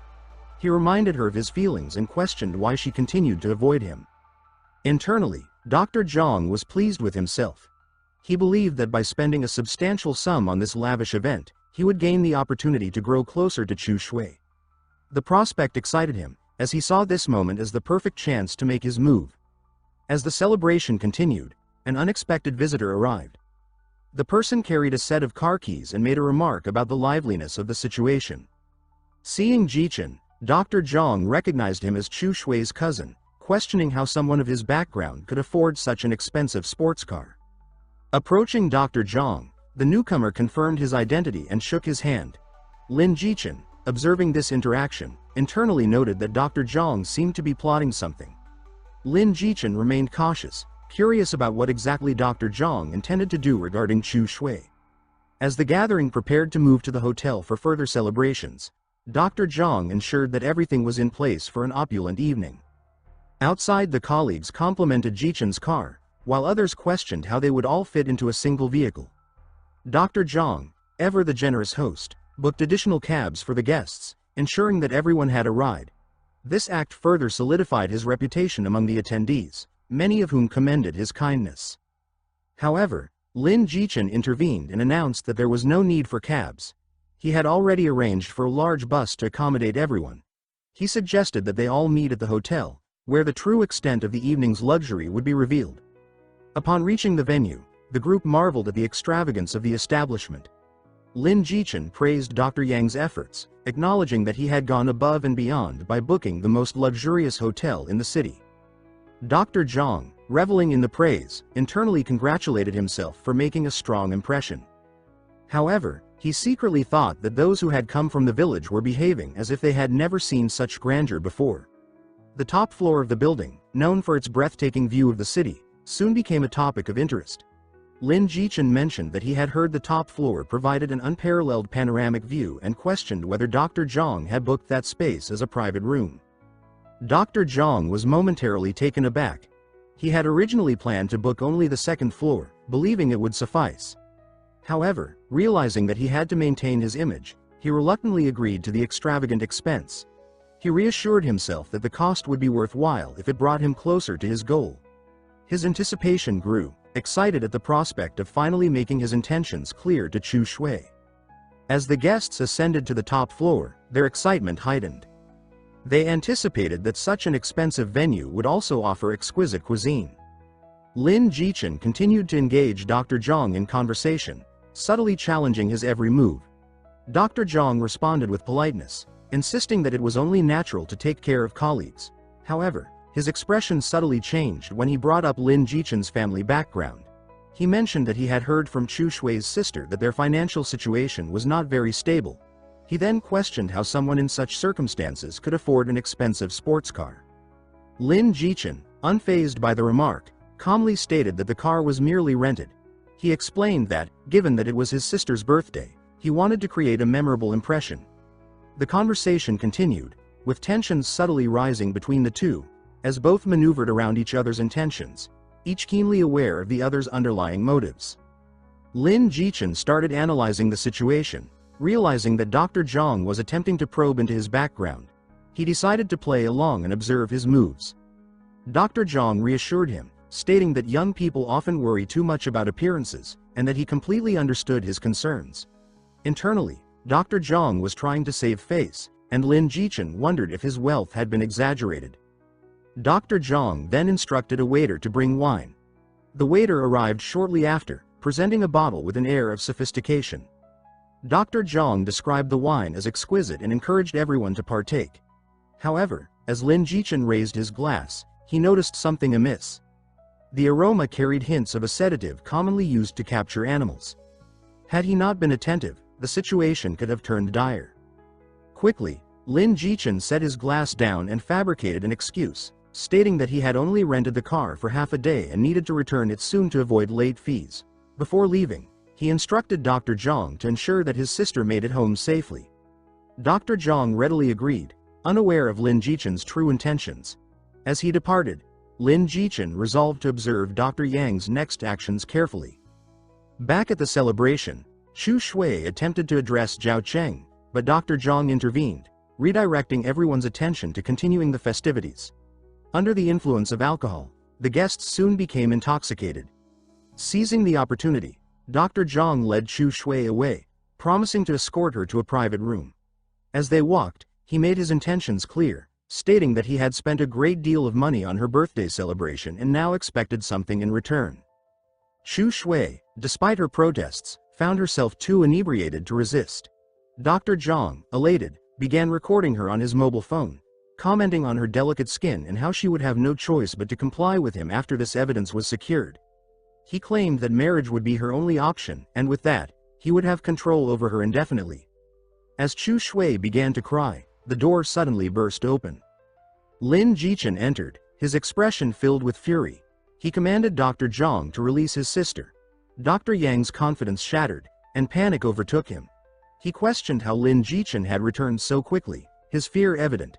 Before he could react further, Lin Jichen delivered a powerful kick, sending him sprawling across the room. The commotion drew the attention of the hotel staff, and 3 waiters arrived, inquiring about the disturbance. Dr. Zhang, writhing in pain, attempted to justify his actions, but Lin Jichen exposed his true intentions. He accused Dr. Zhang of drugging the wine and attempting to violate his sister. He urged the waiters to gather evidence to substantiate his claims. Realizing he had been caught, Dr. Zhang pleaded for leniency. However, Lin Jichen remained firm, presenting the video recordings that proved Dr. Yang's malicious intent. Dr. Zhang, recognizing his defeat, surrendered and agreed to turn himself into the authorities. The hotel staff ensured that he was escorted away while Chu Shui, still shaken, found solace in her brother's presence. Lin Jichen comforted his sister, expressing his gratitude that she was safe. Chu Shui, in turn, thanked him for always protecting her. He reassured her that now it was his responsibility to take care of her, as he had grown stronger. He brought her to a room, ensuring she rested peacefully. Determined to prevent similar incidents in the future, Lin Jichen vowed to take decisive action. Several days later, he decided to return to his own home. He noted that an update had occurred in the system while he was away, and he needed to return as soon as possible to maintain his progress. He re-entered the game and discovered that his stage of late chi refining had advanced, along with his attributes. His chi and blood had reached 1,000 points, and his mana had also increased to the same level. Feeling satisfied with his progress, he examined the items he had obtained from the Blood Fiend. Among them were 3 valuable artifacts.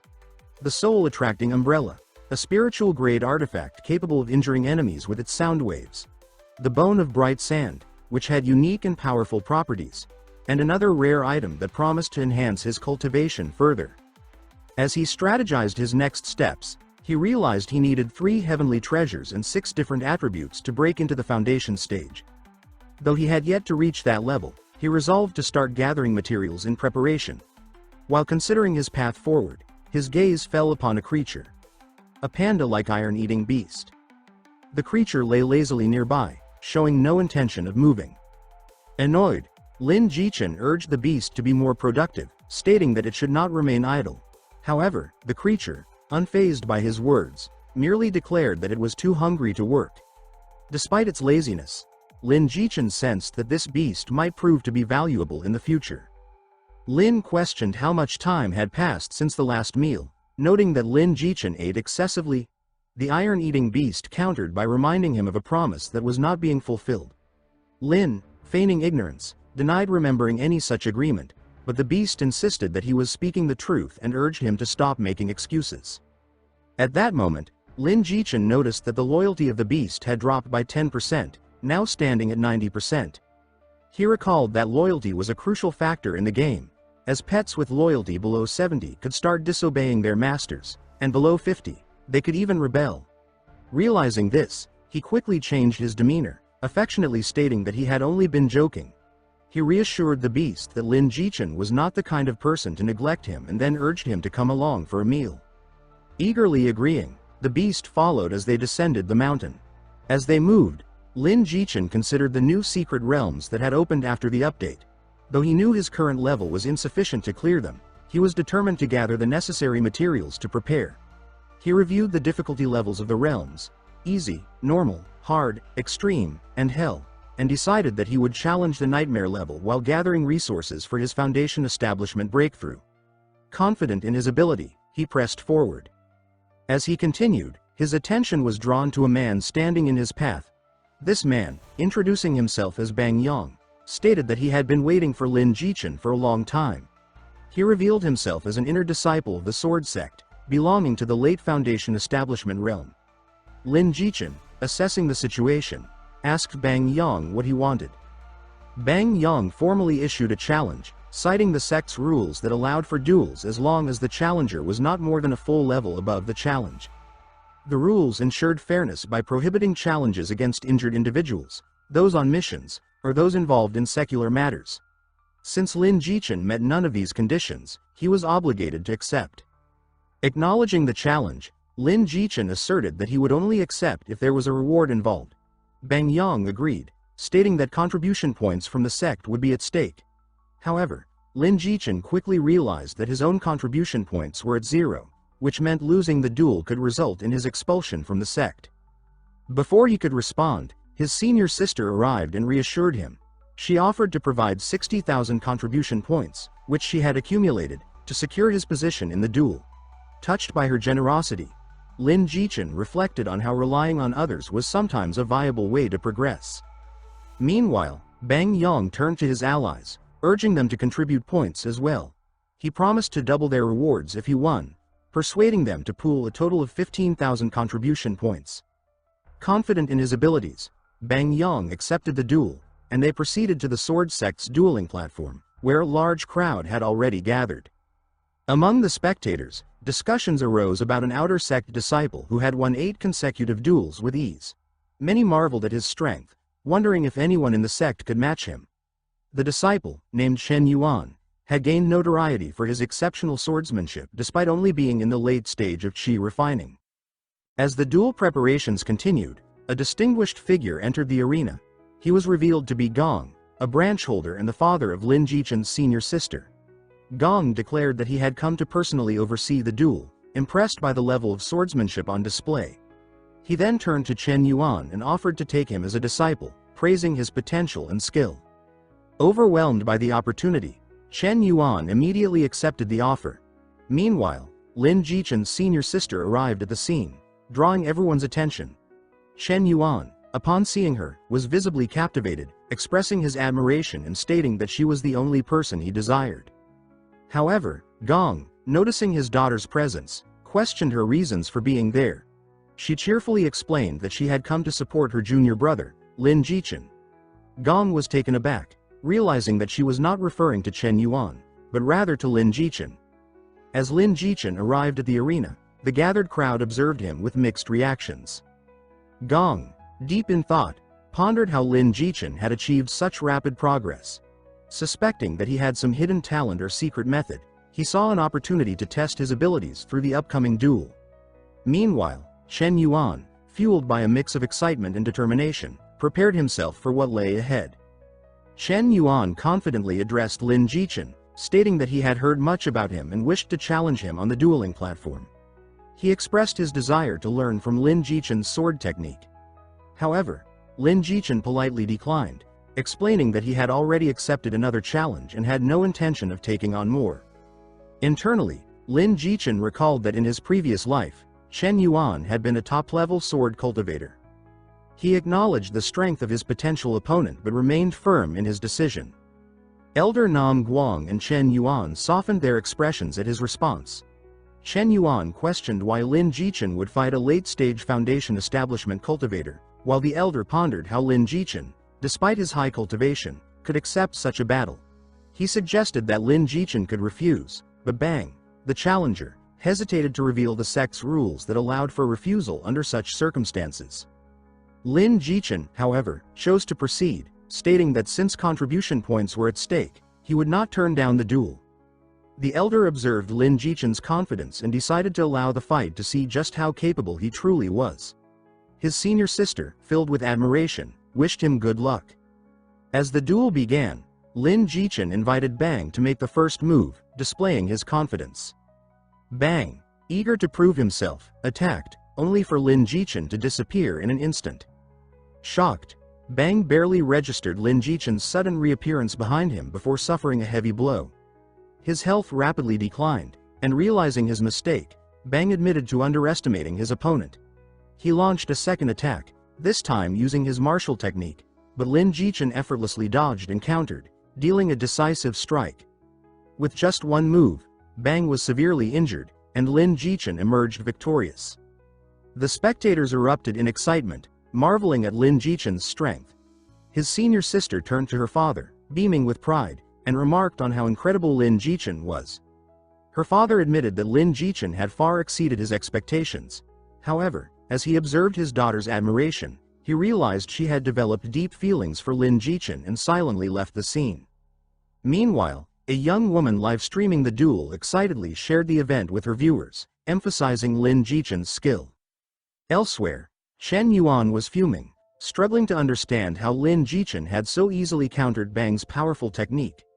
He vowed that he would one day surpass Lin Jichen, determined to close the gap between them. Lin Jichen, recognizing Chen Yuan's unwavering determination, acknowledged why he had once been considered the #1 sword cultivator. Nonetheless, he resolved that he would not relinquish his position to anyone. His senior sister praised his improvement, expressing her pride in him. Lin Jichen humbly attributed his progress to her influence, stating that her strength motivated him to push himself further. He declared his desire to grow strong enough to protect her, ensuring he could always stand by her side. She playfully questioned why he would rely on her protection, but he reassured her that his intent was to become her shield, standing firm against any obstacles she faced. As their conversation unfolded, his senior sister blushed, wondering if Lin Jichen was preparing to ask for her hand in marriage. Overwhelmed by her thoughts, she quickly left. Lin Jichen soon descended the platform, where he encountered a young woman from an earlier chapter. She greeted him warmly, impressed by his strength, and requested his assistance in clearing the king's belly's secret realm on hard mode. To her surprise, Lin Jichen refused. Shocked, she asked why, offering to pay any price. Lin Jichen, however, had his reasons. Helping them would mean missing out on the spiritual stones he could earn by clearing the realm alone. She then proposed tackling the Ghost Ridge instead, to which Lin Jichen agreed but set specific conditions. Before proceeding, Lin Jichen inquired whether their leader would be joining them. She confirmed this but warned him against speaking disrespectfully, as it could lead to serious trouble. Lin Jichen clarified that he had no ill intentions. He merely wanted to borrow some money. Just then, another young man approached, offering Lin Jichen 3 million to assist in clearing a dungeon. Lin Jichen feigned ignorance, pretending not to recognize the man. However, the man reminded him of a past incident where Lin Jichen had cheated him twice. Lin Jichen, recalling the event, maintained his stance, explaining that he had already made a promise to his girlfriend. The man accused Lin Jichen of being dishonest, recalling how he had once claimed to be engaged but later switched partners. Lin Jichen was momentarily taken aback but shrugged off the accusation, saying what could he do when a beautiful rich lady kept chasing after him. He already broke up with his ex. He then walks away. On their way, Jichen thanked her for taking the shot for him back there, to which she shyly told him not to be formal. When they reached the party, they found the dungeon crowded with players bustling. The party noticed their arrival and their leader rushes towards them. She thanks Jichen for accepting and says that any condition he has will be satisfied. Jichen says that he only has 3. One is that he gets command authority inside the dungeon and they will have to follow his orders. Second is that any loot for sword cultivators or materials for Dao Foundation will belong to him. And the third matter is private, so he leans in and whispers that he'd like to borrow some spirit stones from her. She hesitates, saying that spirit stones are incredibly important for her guild and the market exchange is 1 spirit stone to 180 in cash. Jichen explains that he won't borrow for free, he'll pay back 130% in 5 days. She finally agrees to lend him 50,000. Upon receiving the spirit stones, Jichen promised to pay back in 5 days and urged the group to start the dungeon. Lin Jichen joined his party and ventured into the dungeon. The group was filled with anticipation, but they were soon shocked to learn that Lin Jichen had chosen the Hell level difficulty. Concerned, one of his companions questioned the decision, but Lin Jichen confidently assured them that as long as they followed his lead, they would succeed. Recognizing the opportunity before him, he felt that this dungeon held great potential for growth. As they delved deeper, they encountered eerie signs of danger. A disembodied hand emerged, sending chills through the group. Their leader reassured them, urging them to stay together, but the fear in their eyes was evident. Suddenly, they encountered a mysterious figure. A gatekeeper who warned them of the dangers ahead. He revealed that he had perished 2 decades ago and had once had a wife who was killed by an evil ghost. He requested a favor. For them to retrieve one of her lost belongings. The party, hesitant but determined, prepared to take on the challenge ahead. The gatekeeper agreed, allowing the group to proceed further. As they moved ahead, they encountered a vast valley filled with skeletons and a powerful deadly curse lingering in the air. The leader assessed the situation, reassuring everyone that the number of enemies was manageable and they could easily defend against them. A girl stepped forward and engaged the monsters, but before long, Lin eliminated all enemies with a single sword strike. Bangmin marveled at Lin's high luck level, but Lin brushed it off, claiming that his luck was just an illusion. Suddenly, a monster appeared behind Lin, but he swiftly dispatched it. He noted that the gatekeeper required 3 specific items and realized that he had obtained one of them. Bangmin expressed excitement at the potential rewards they could receive by returning the items to the gatekeeper, but Lin cautioned him against exploiting glitches. He warned that excessive reliance on shortcuts would ruin the integrity of dungeon completion and deter players from properly clearing it. Moving forward, they reached a dead end, only to hear a mysterious voice calling out for company. A ghostly girl appeared, surrounded by emerging skeletons.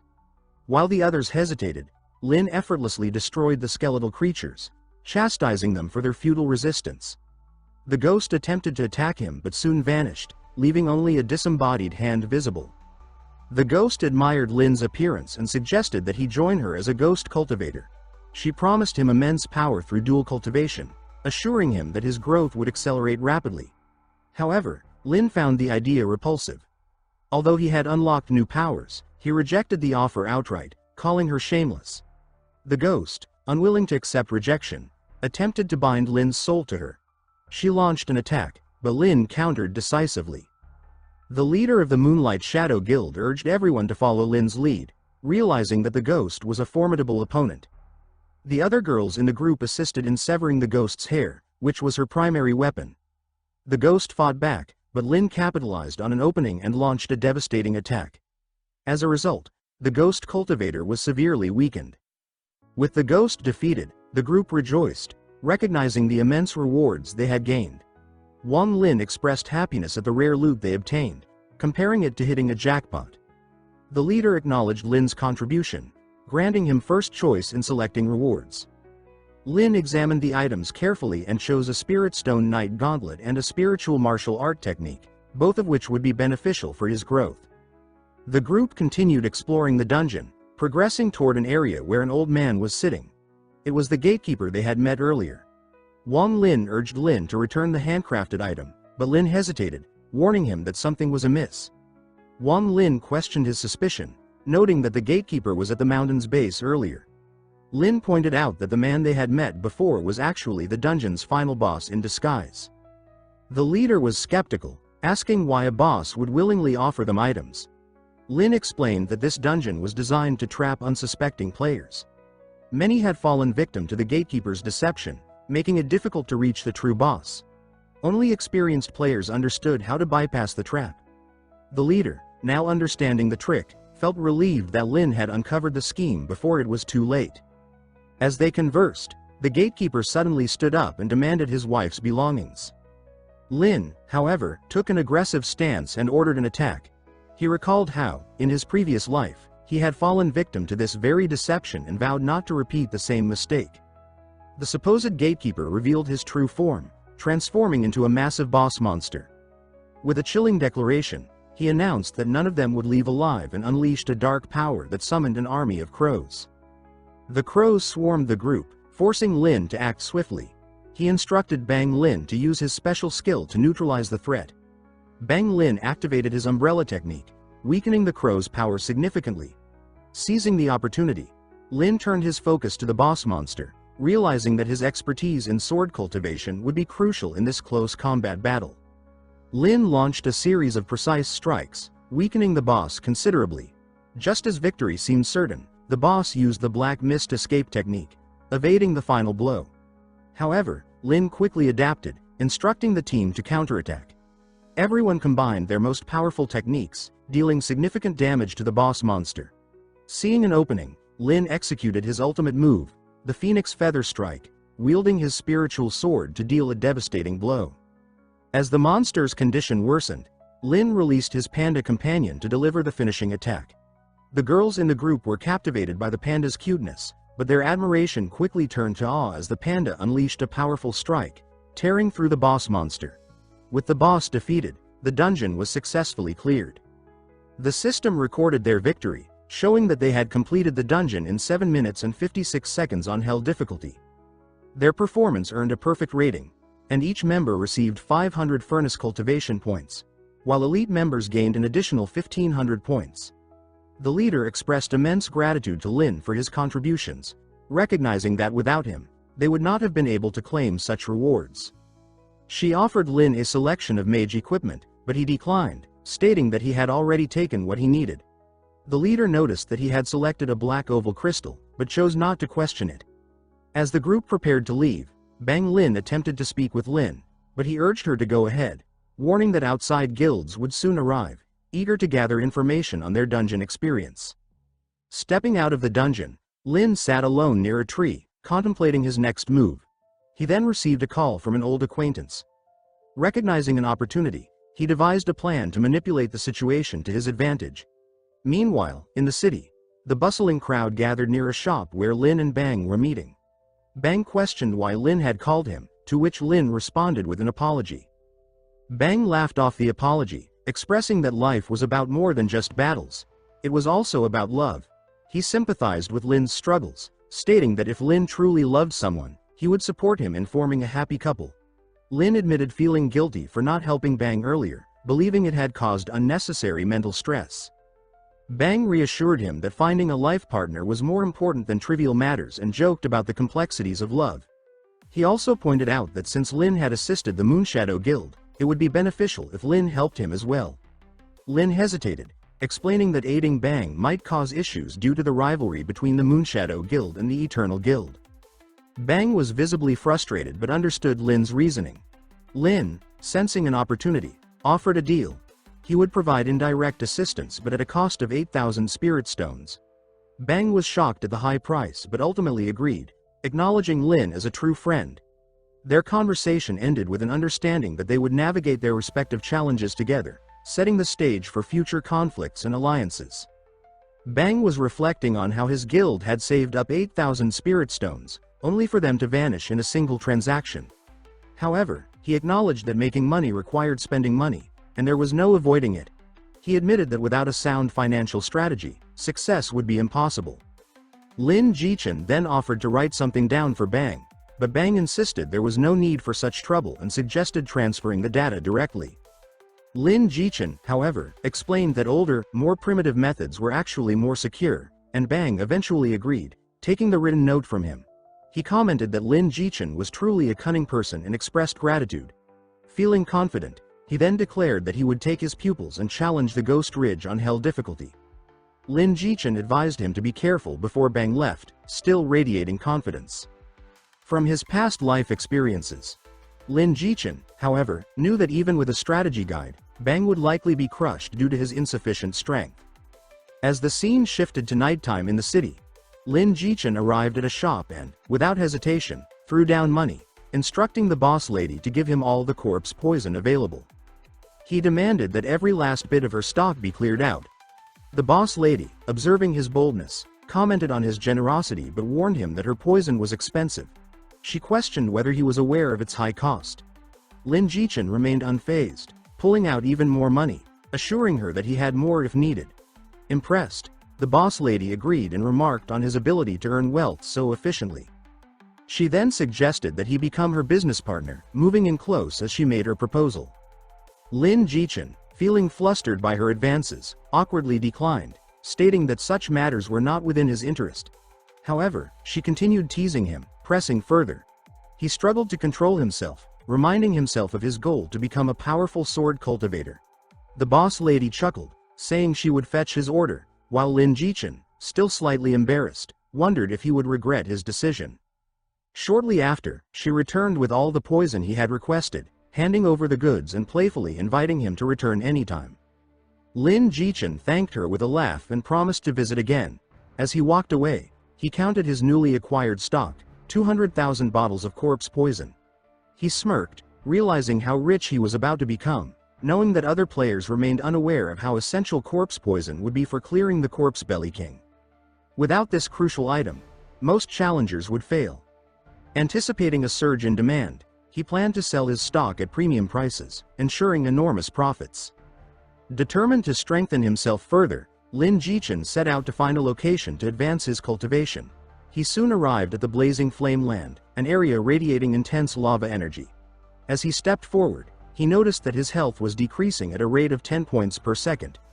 Recognizing the fire spirit chi's abundance, he prepared himself, only to be suddenly attacked. A large crab-like monster lunged at him with incredible speed.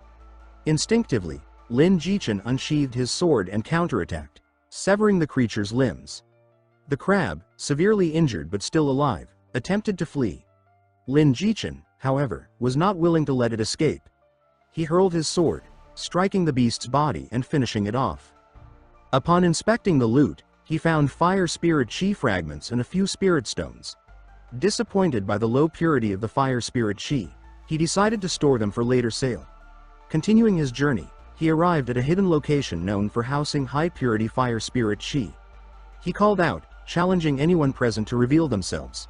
Moments later, a three-tailed firefox emerged, furious at his audacity.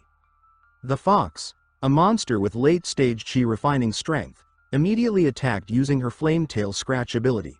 Lin Jichen dodged her fire-based strikes with ease, commenting on her impressive speed. Amused, the fox retaliated with her sharp claw technique, launching 3 razor-sharp blades toward him. Lin Jichen skillfully redirected the attack, causing the fox to be struck by her own energy. Severely injured, she reverted to her true form, an elegant yet menacing fox-like beast. Seizing the opportunity, Lin Jichen released his panda companion. He teased the panda, suggesting that it should enjoy a proper meal after consuming only vegetables for so long. The panda, overjoyed, bared its fangs and drooled at the sight of its prey. The fox, realizing the impending danger, attempted to flee, but the panda pounced, devouring her whole. All that remained was a pool of blood. Lin Jichen questioned the panda, asking if it was satisfied with its meal. The panda responded indifferently, stating that the taste was mediocre but tolerable. It expressed a desire for more food, but Lin Jichen told it to be patient. He then examined the loot, discovering a 100% pure fire spirit chi, along with gold coins, spirit stones, and a fire-based martial technique known as Fire Fist. More than anything, he was excited about obtaining the fire spirit chi, which was essential for his cultivation. Satisfied with his gains, he continued deeper into the blazing flame land, eager to refine his strength even further. His iPhone vibrated. Exiting the game, he picked up the call and asked who was there. A familiar voice responded. It was Fen Lan. She explained that their school had gone on break, and she needed help moving her belongings. She announced that she would be staying at his place until the school resumed. Lin Jichen agreed immediately and assured her that he was coming to pick her up. He thought to himself that this was the perfect opportunity. Ran Lan, a fitness enthusiast, was also moving in, which meant he could refine his fitness plan. He recalled that through rigorous exercises such as bench presses, push-ups, and pull-ups, he could not only improve his physical body but also enhance his cultivation. He estimated that in just 5 years, he could achieve what normally took 8 years. As he considered the future, he reflected on how the world was on the verge of dramatic change. Soon, life as they knew it would vanish, replaced by chaos, struggles, and survival. Humanity would enter an era where peace no longer existed. Shortly after, Lin Jichen stepped out of his room and found Ran Lan waiting. She expressed her impatience, saying she had been waiting for him for too long. She playfully scolded him for always sitting around, then shifted her tone, reminiscing about how her mother had learned to swim alone in her youth. Lin Jichen listened but remained focused on their current task. As they settled in, Ran Lan became curious about the game Lin Jichen had been playing. She asked how to operate and play it. Lin Jichen explained that she first needed to authenticate her real name and log in. After that, she would select a class based on her preferences. He outlined the available main classes: Weapon Cultivator, Body Cultivator, Medical Cultivator, and Mage Cultivator. Once she completed the authentication, Ran Lan was welcomed into the game, entering the character creation phase. She was given options to customize her appearance, physique, body type, and attributes. Delighted with her choices, she finalized her character. She adorned herself in an ancient-style outfit, arriving in a mystical land. There, she encountered Nuva, an AI character known as the Goddess of Creation. Nuva introduced herself, stating that she would guide Ran Lan on the path to immortality. Enthralled, Ran Lan admired Nuva's beauty. The AI then offered her a blessing, granting her an innate talent called unmoving wisdom. However, Ran Lan remained unaware of the significance of this ability. Nuva then prompted her to select a birthplace, presenting various locations. Lin Jichen advised Ran Lan to pick a birthplace that complemented her chosen class. He elaborated on the optimal starting points for different cultivators. A specific location for mages, another for medical practitioners, and distinct areas for weapon and body cultivators. As she made her decision, she was surprised to see little Lin nearby. She complimented his ancient costume, stating that it suited him well. Lin Jichen also expressed curiosity, asking about her innate talent. When she revealed that she had acquired Unmoving Wisdom King, Lin Jichen was utterly shocked. He marveled at her extraordinary luck, realizing that this talent was perfectly suited for a body cultivator. Given Ran Lan's fitness-oriented lifestyle, it was an ideal match. Lin Jichen recalled that in his past life, only 2 individuals on the entire continent had awakened the Unmoving Wisdom King talent, and both had ascended to the highest ranks of the heavenly leaderboard. He never expected Ran Lan's journey to start so smoothly, recognizing her immense potential. Excited about the possibilities, Ran Lan inquired about their next steps. She suggested heading to the newbie village to begin their missions. However, Lin Jichen shook his head and refused. He insisted that before anything else, they needed to sell some items and gather essential resources, including stones and equipment, to prepare for their journey ahead. After arriving in the city, Lin Jichen and Renlin were met with a bustling crowd. Merchants eagerly called out their wares, offering top-quality spirits and various items. Buyers and sellers engaged in transactions, creating a lively atmosphere. Amidst the crowd, 2 individuals were discussing their predicament. One of them, wearing a cap, expressed his frustration over the complete lack of corpse poison. He was distressed, realizing that without corpse poison, clearing the Corpse King would be impossible.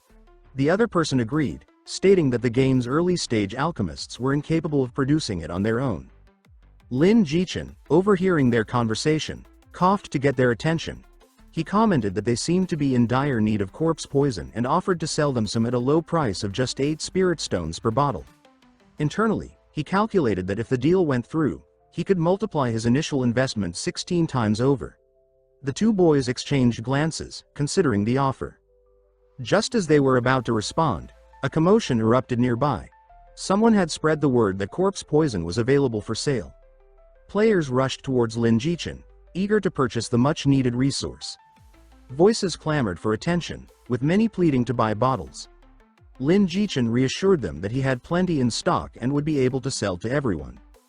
Renlin observed Lin Jichen in amazement, remarking that she had never expected him to approach the game this way. She found little Lin to be surprisingly clever. Before she could say more, a voice suddenly called out Lin Jichen's name. The crowd turned their attention toward the source of the voice. A strikingly beautiful girl appeared and confidently approached Lin Jichen. She expressed disbelief upon seeing him, stating that she hadn't expected to find him there. The surrounding players, intrigued by her sudden arrival, speculated about her identity. Some questioned if she was cutting in line to buy corpse poison ahead of them, while others simply admired her beauty but insisted that fairness should be maintained. The girl ignored the murmurs and approached Lin Jichen, explaining that she had seen his name on the leaderboard. At first, she had doubted it was really him, as she had never considered him to be skilled at the game. However, now that she had found him, she was eager to reconnect. Lin Jichen immediately recognized her intentions. He thought to himself that this girl, Gaji, was nothing more than a freeloader looking to obtain corpse poison without paying. He suspected she would also try to convince him to carry her through the game so she could gain strength effortlessly. Uninterested in her schemes, he mentally dismissed her advances. Gaji, undeterred, moved closer to Lin Jichen. She flirtatiously questioned why he was staring at her so intently and why he hadn't met her last time. She teasingly asked if he had missed her. The onlookers whispered among themselves, wondering if she was Lin Jichen's lover or girlfriend. They eagerly watched the unfolding drama. Without warning, Ran Lan pinched Lin Jichen, reminding him not to forget what she did to him. Lin Jichen winced in pain and protested, but she continued, insisting that he should remember their past conversations. Lin Jichen assured her that he had not forgotten anything, which momentarily calmed her. However, Gaji's mood quickly shifted as she questioned why Lin Jichen was playing with Renlin instead of her. She reminded him of his previous words, where he had claimed that she was the only one in his heart. Before Lin Jichen could respond, Renlin took action. She suddenly grabbed Lin Jichen by the collar, pulling him close. The intoxicating scent from her hair made Lin Jichen's mind spin. Renlin declared that whatever had happened in the past did not matter anymore. She confidently announced that from now on, Lin Jichen belonged to her and that Gaji should stay away from him. Lin Jichen, caught completely off guard, found himself struggling to process the situation. Gaji was outraged. She accused Renlin of using her father's position as the school principal to intimidate others. She declared that despite everything, Lin Jichen was still her boyfriend and that their relationship was far from over. She warned Renlin not to steal her man. Lin Jichen, finally regaining his composure, firmly stated that whatever he and Gaji once had was over. This declaration sent Gaji into a fit of disbelief. She demanded to know how he could do this to her. Lin Jichen laughed coldly and asked if she truly didn't understand why. He reminded her of the times when they were supposedly dating, yet she constantly flirted with Shu Zi.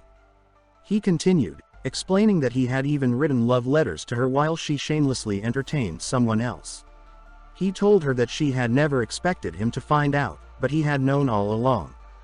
Gaji, realizing she had been caught, tried to defend herself, claiming that everything was a misunderstanding. She pleaded for a chance to explain, but Lin Jichen silenced her by pulling out photographic evidence. He showed her the images, proving her infidelity. The surrounding players reacted immediately, expressing their disdain for Gaji's deceit. They criticized her, labeling her as nothing more than a fraud. Her reputation was utterly shattered, and she had no way to justify her actions any longer. Lin Jichen came up behind Ren Lan and confidently declared that he needed to correct something. He was not just her boyfriend, but in fact, her fiancé, and they were soon to be married. Ren Lan was taken aback by his words, questioning his intentions. However, she quickly composed herself and instructed the girl to leave, telling her there was no need to interfere in their business. The girl was shocked by Ren Lan's assertiveness.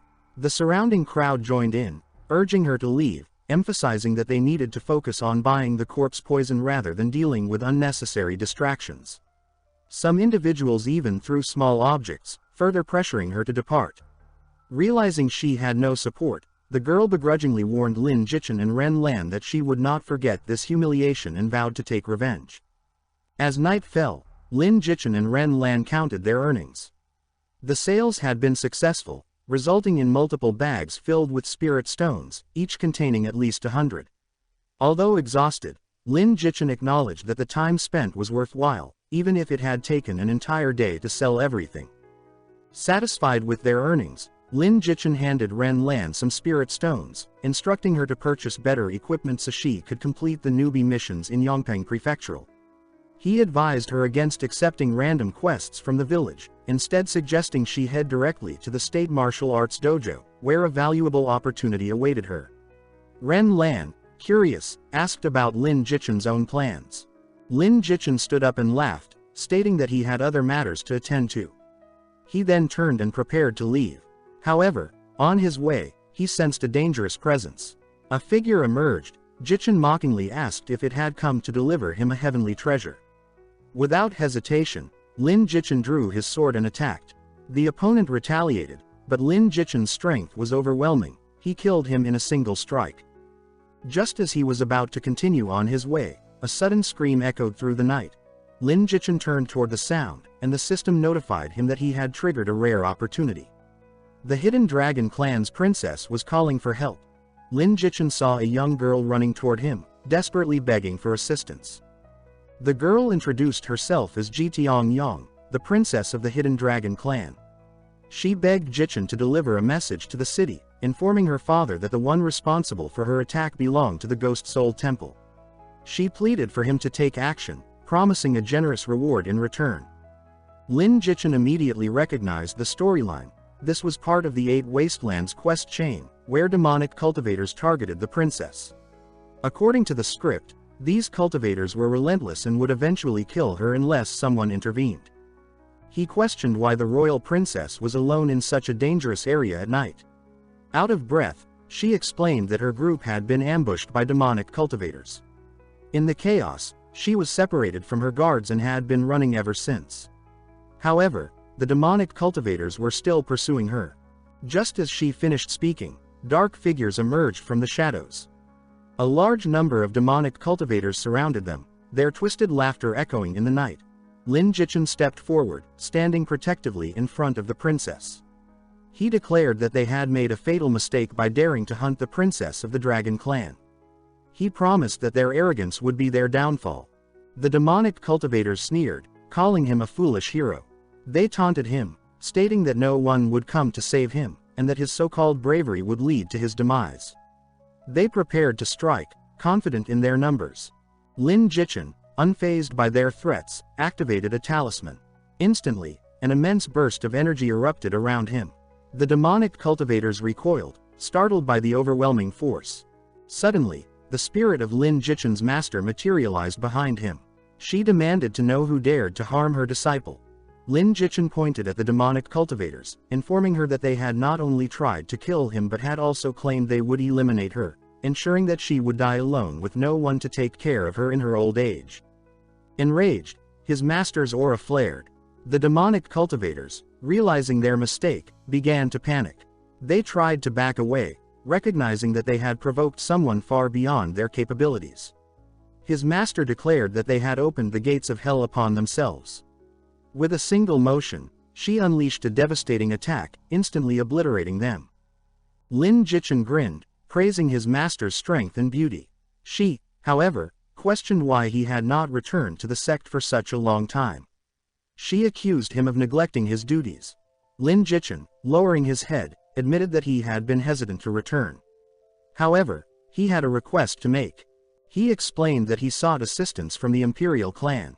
He wished to obtain a small piece of land where he could establish a shop and buy her more gift. Hearing his excuse, she agreed and gave him another soul talisman, telling him to call her if he needs anything. He thanked her, saying that he'll return soon after he finishes his business. Turning to the princess, she thanked him profusely, saying that her imperial clan will never forget this gratitude. A system notification told him that he gained 5,000 reputation points. He pretended to be righteous, saying that it's only natural that he eliminate evil cultivators and that there is no need for her to take it to heart. Her favorability continued to increase as he continued acting humble to her praises. So she asked if he could escort her back to her clan and her father would treat him well. He agreed to escort her back as it is part of his plan. When they reach the imperial castle, they are greeted by the third prince. The princess happily ran to him and Jichen bowed respectfully while introducing himself. The prince thanked him for his good deed and told him to speak freely if he needed anything. Jichen says that he has a request. He needs a piece of land to open a shop. The prince of the imperial clan, hearing his request, agreed without hesitation. With a smile, he handed Lin Jichen the property papers, stating that there was a shop in the city that would now belong to him. Lin Jichen, overjoyed, expressed his gratitude. Upon inspecting the location, he was astonished. It was a prime spot in the heart of the city. Excitedly, he realized he had stumbled upon an absolute goldmine. As he made his way toward his new shop, he caught the attention of several women from a nearby establishment. One called out, inviting him to join them for a drink. Another coyly suggested that he relax with a cup of tea in their company. A musician even expressed her desire to play a special tune just for him. Lin Jichen smirked, knowing that his new status had already begun to attract attention. With everything falling into place, he prepared himself for the next stage of his journey. As he entered his shop, he is welcomed by its employees who welcomed him respectfully. They introduced themselves and their roles, The man handed him the accounting book for the Hidden Dragon Pharmacy, but Lin Jichen stopped and declared that the new pharmacy no longer belonged to imperial capital. From now on, it was his, and it would be renamed the Commoner's Pharmacy. The onlookers were stunned, unable to process what they had just heard. Many were so shocked that they collapsed to the ground, overwhelmed by the sheer audacity of Lin Jichen's proclamation. The scene shifted to a group of people sitting at a table, discussing the recent events. Lin Jichen reaffirmed his plans for the pharmacy, stating that they would only sell corpse poison and nothing else. He laid down strict rules. Only 10,000 bottles would be sold daily, after which the shop would close for the day. A man, clearly astonished, protested loudly, questioning how they could sustain business by selling only corpse poison. A woman interjected, raising concerns about what they would do if they sold out, but demand remained high. Lin Jichen acknowledged her valid concern but remained firm. He instructed them to inform customers that once the stock was depleted, they would have to wait for the next shipment to arrive the following day. A large sign was soon placed outside the pharmacy, advertising the availability of corpse poison. Crowds quickly gathered, excitedly discussing the newly opened shop that carried the crucial item they needed. Many resolved to return the next day to ensure they secured their share. Observing the situation, Lin Jichen was pleased. The three clerks managing the store were proving to be reliable, and he felt confident that he could step away without worry. With that, he decided it was time to return to safety. The scene shifted again. Lin Jichen stood before his master upon returning to the sect. He greeted her respectfully, stating that he had come back. The master, surprised at his early return, questioned him. She remarked that she had assumed he would be treated well after saving the senior princess of the dragon clan. She even speculated that the emperor might have considered making him a son-in-law. Lin Jichen was taken aback by the suggestion. With an amused grin, he confidently dismissed the notion, declaring that even if they had offered him the throne, he would have refused. He proclaimed his unwavering loyalty to the sword sect, stating that even in death, he would remain bound to it. Amused by his passionate words, the master used her power to pull him closer. She peered into his eyes and asked if he was truly serious. Lin Jichen, without hesitation, affirmed that he never lied. He expressed deep gratitude for his master's kindness and vowed never to forget her teachings. With a smile, he retrieved a pouch and presented it to his master, explaining that he had brought her a gift. He pulled out a bracelet, its craftsmanship exquisite. As he handed it to her, he recited a poetic verse, likening the bond between a master and disciple to a priceless treasure. The master was visibly flustered, her favorability increasing by 15 points.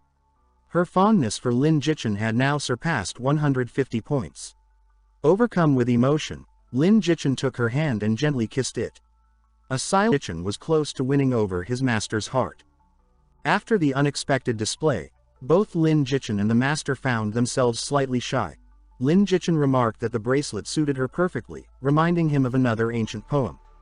The master, however, playfully interrupted him, stating that she had heard enough of his sweet words. She commented that his charm was excessive and that she feared she might not be able to resist him in the future. Shifting to a more serious tone, she asked if Jichen had gathered the necessary ingredients for the Foundation establishment realm. He reported that he did, and he can break through at any time. She told him that in that case he should go into seclusion breakthrough. He hesitated, saying that he's afraid he'll encounter a tribulation during his breakthrough. She told that in that case he should break through here and she'll protect him. As he sat down in the lotus potion and started breaking through, all his stats increased and his heavenly tribulation will descend in 30 minutes. When the time came and the lightning strike descended, his master cast a shield around them, protecting him from any harm. He started mocking the heavens inwardly for not being able to do anything against him. And as if instant karma, his master told him that in the future, he can no longer rely on her to endure his tribulations, causing him to trip while still sitting.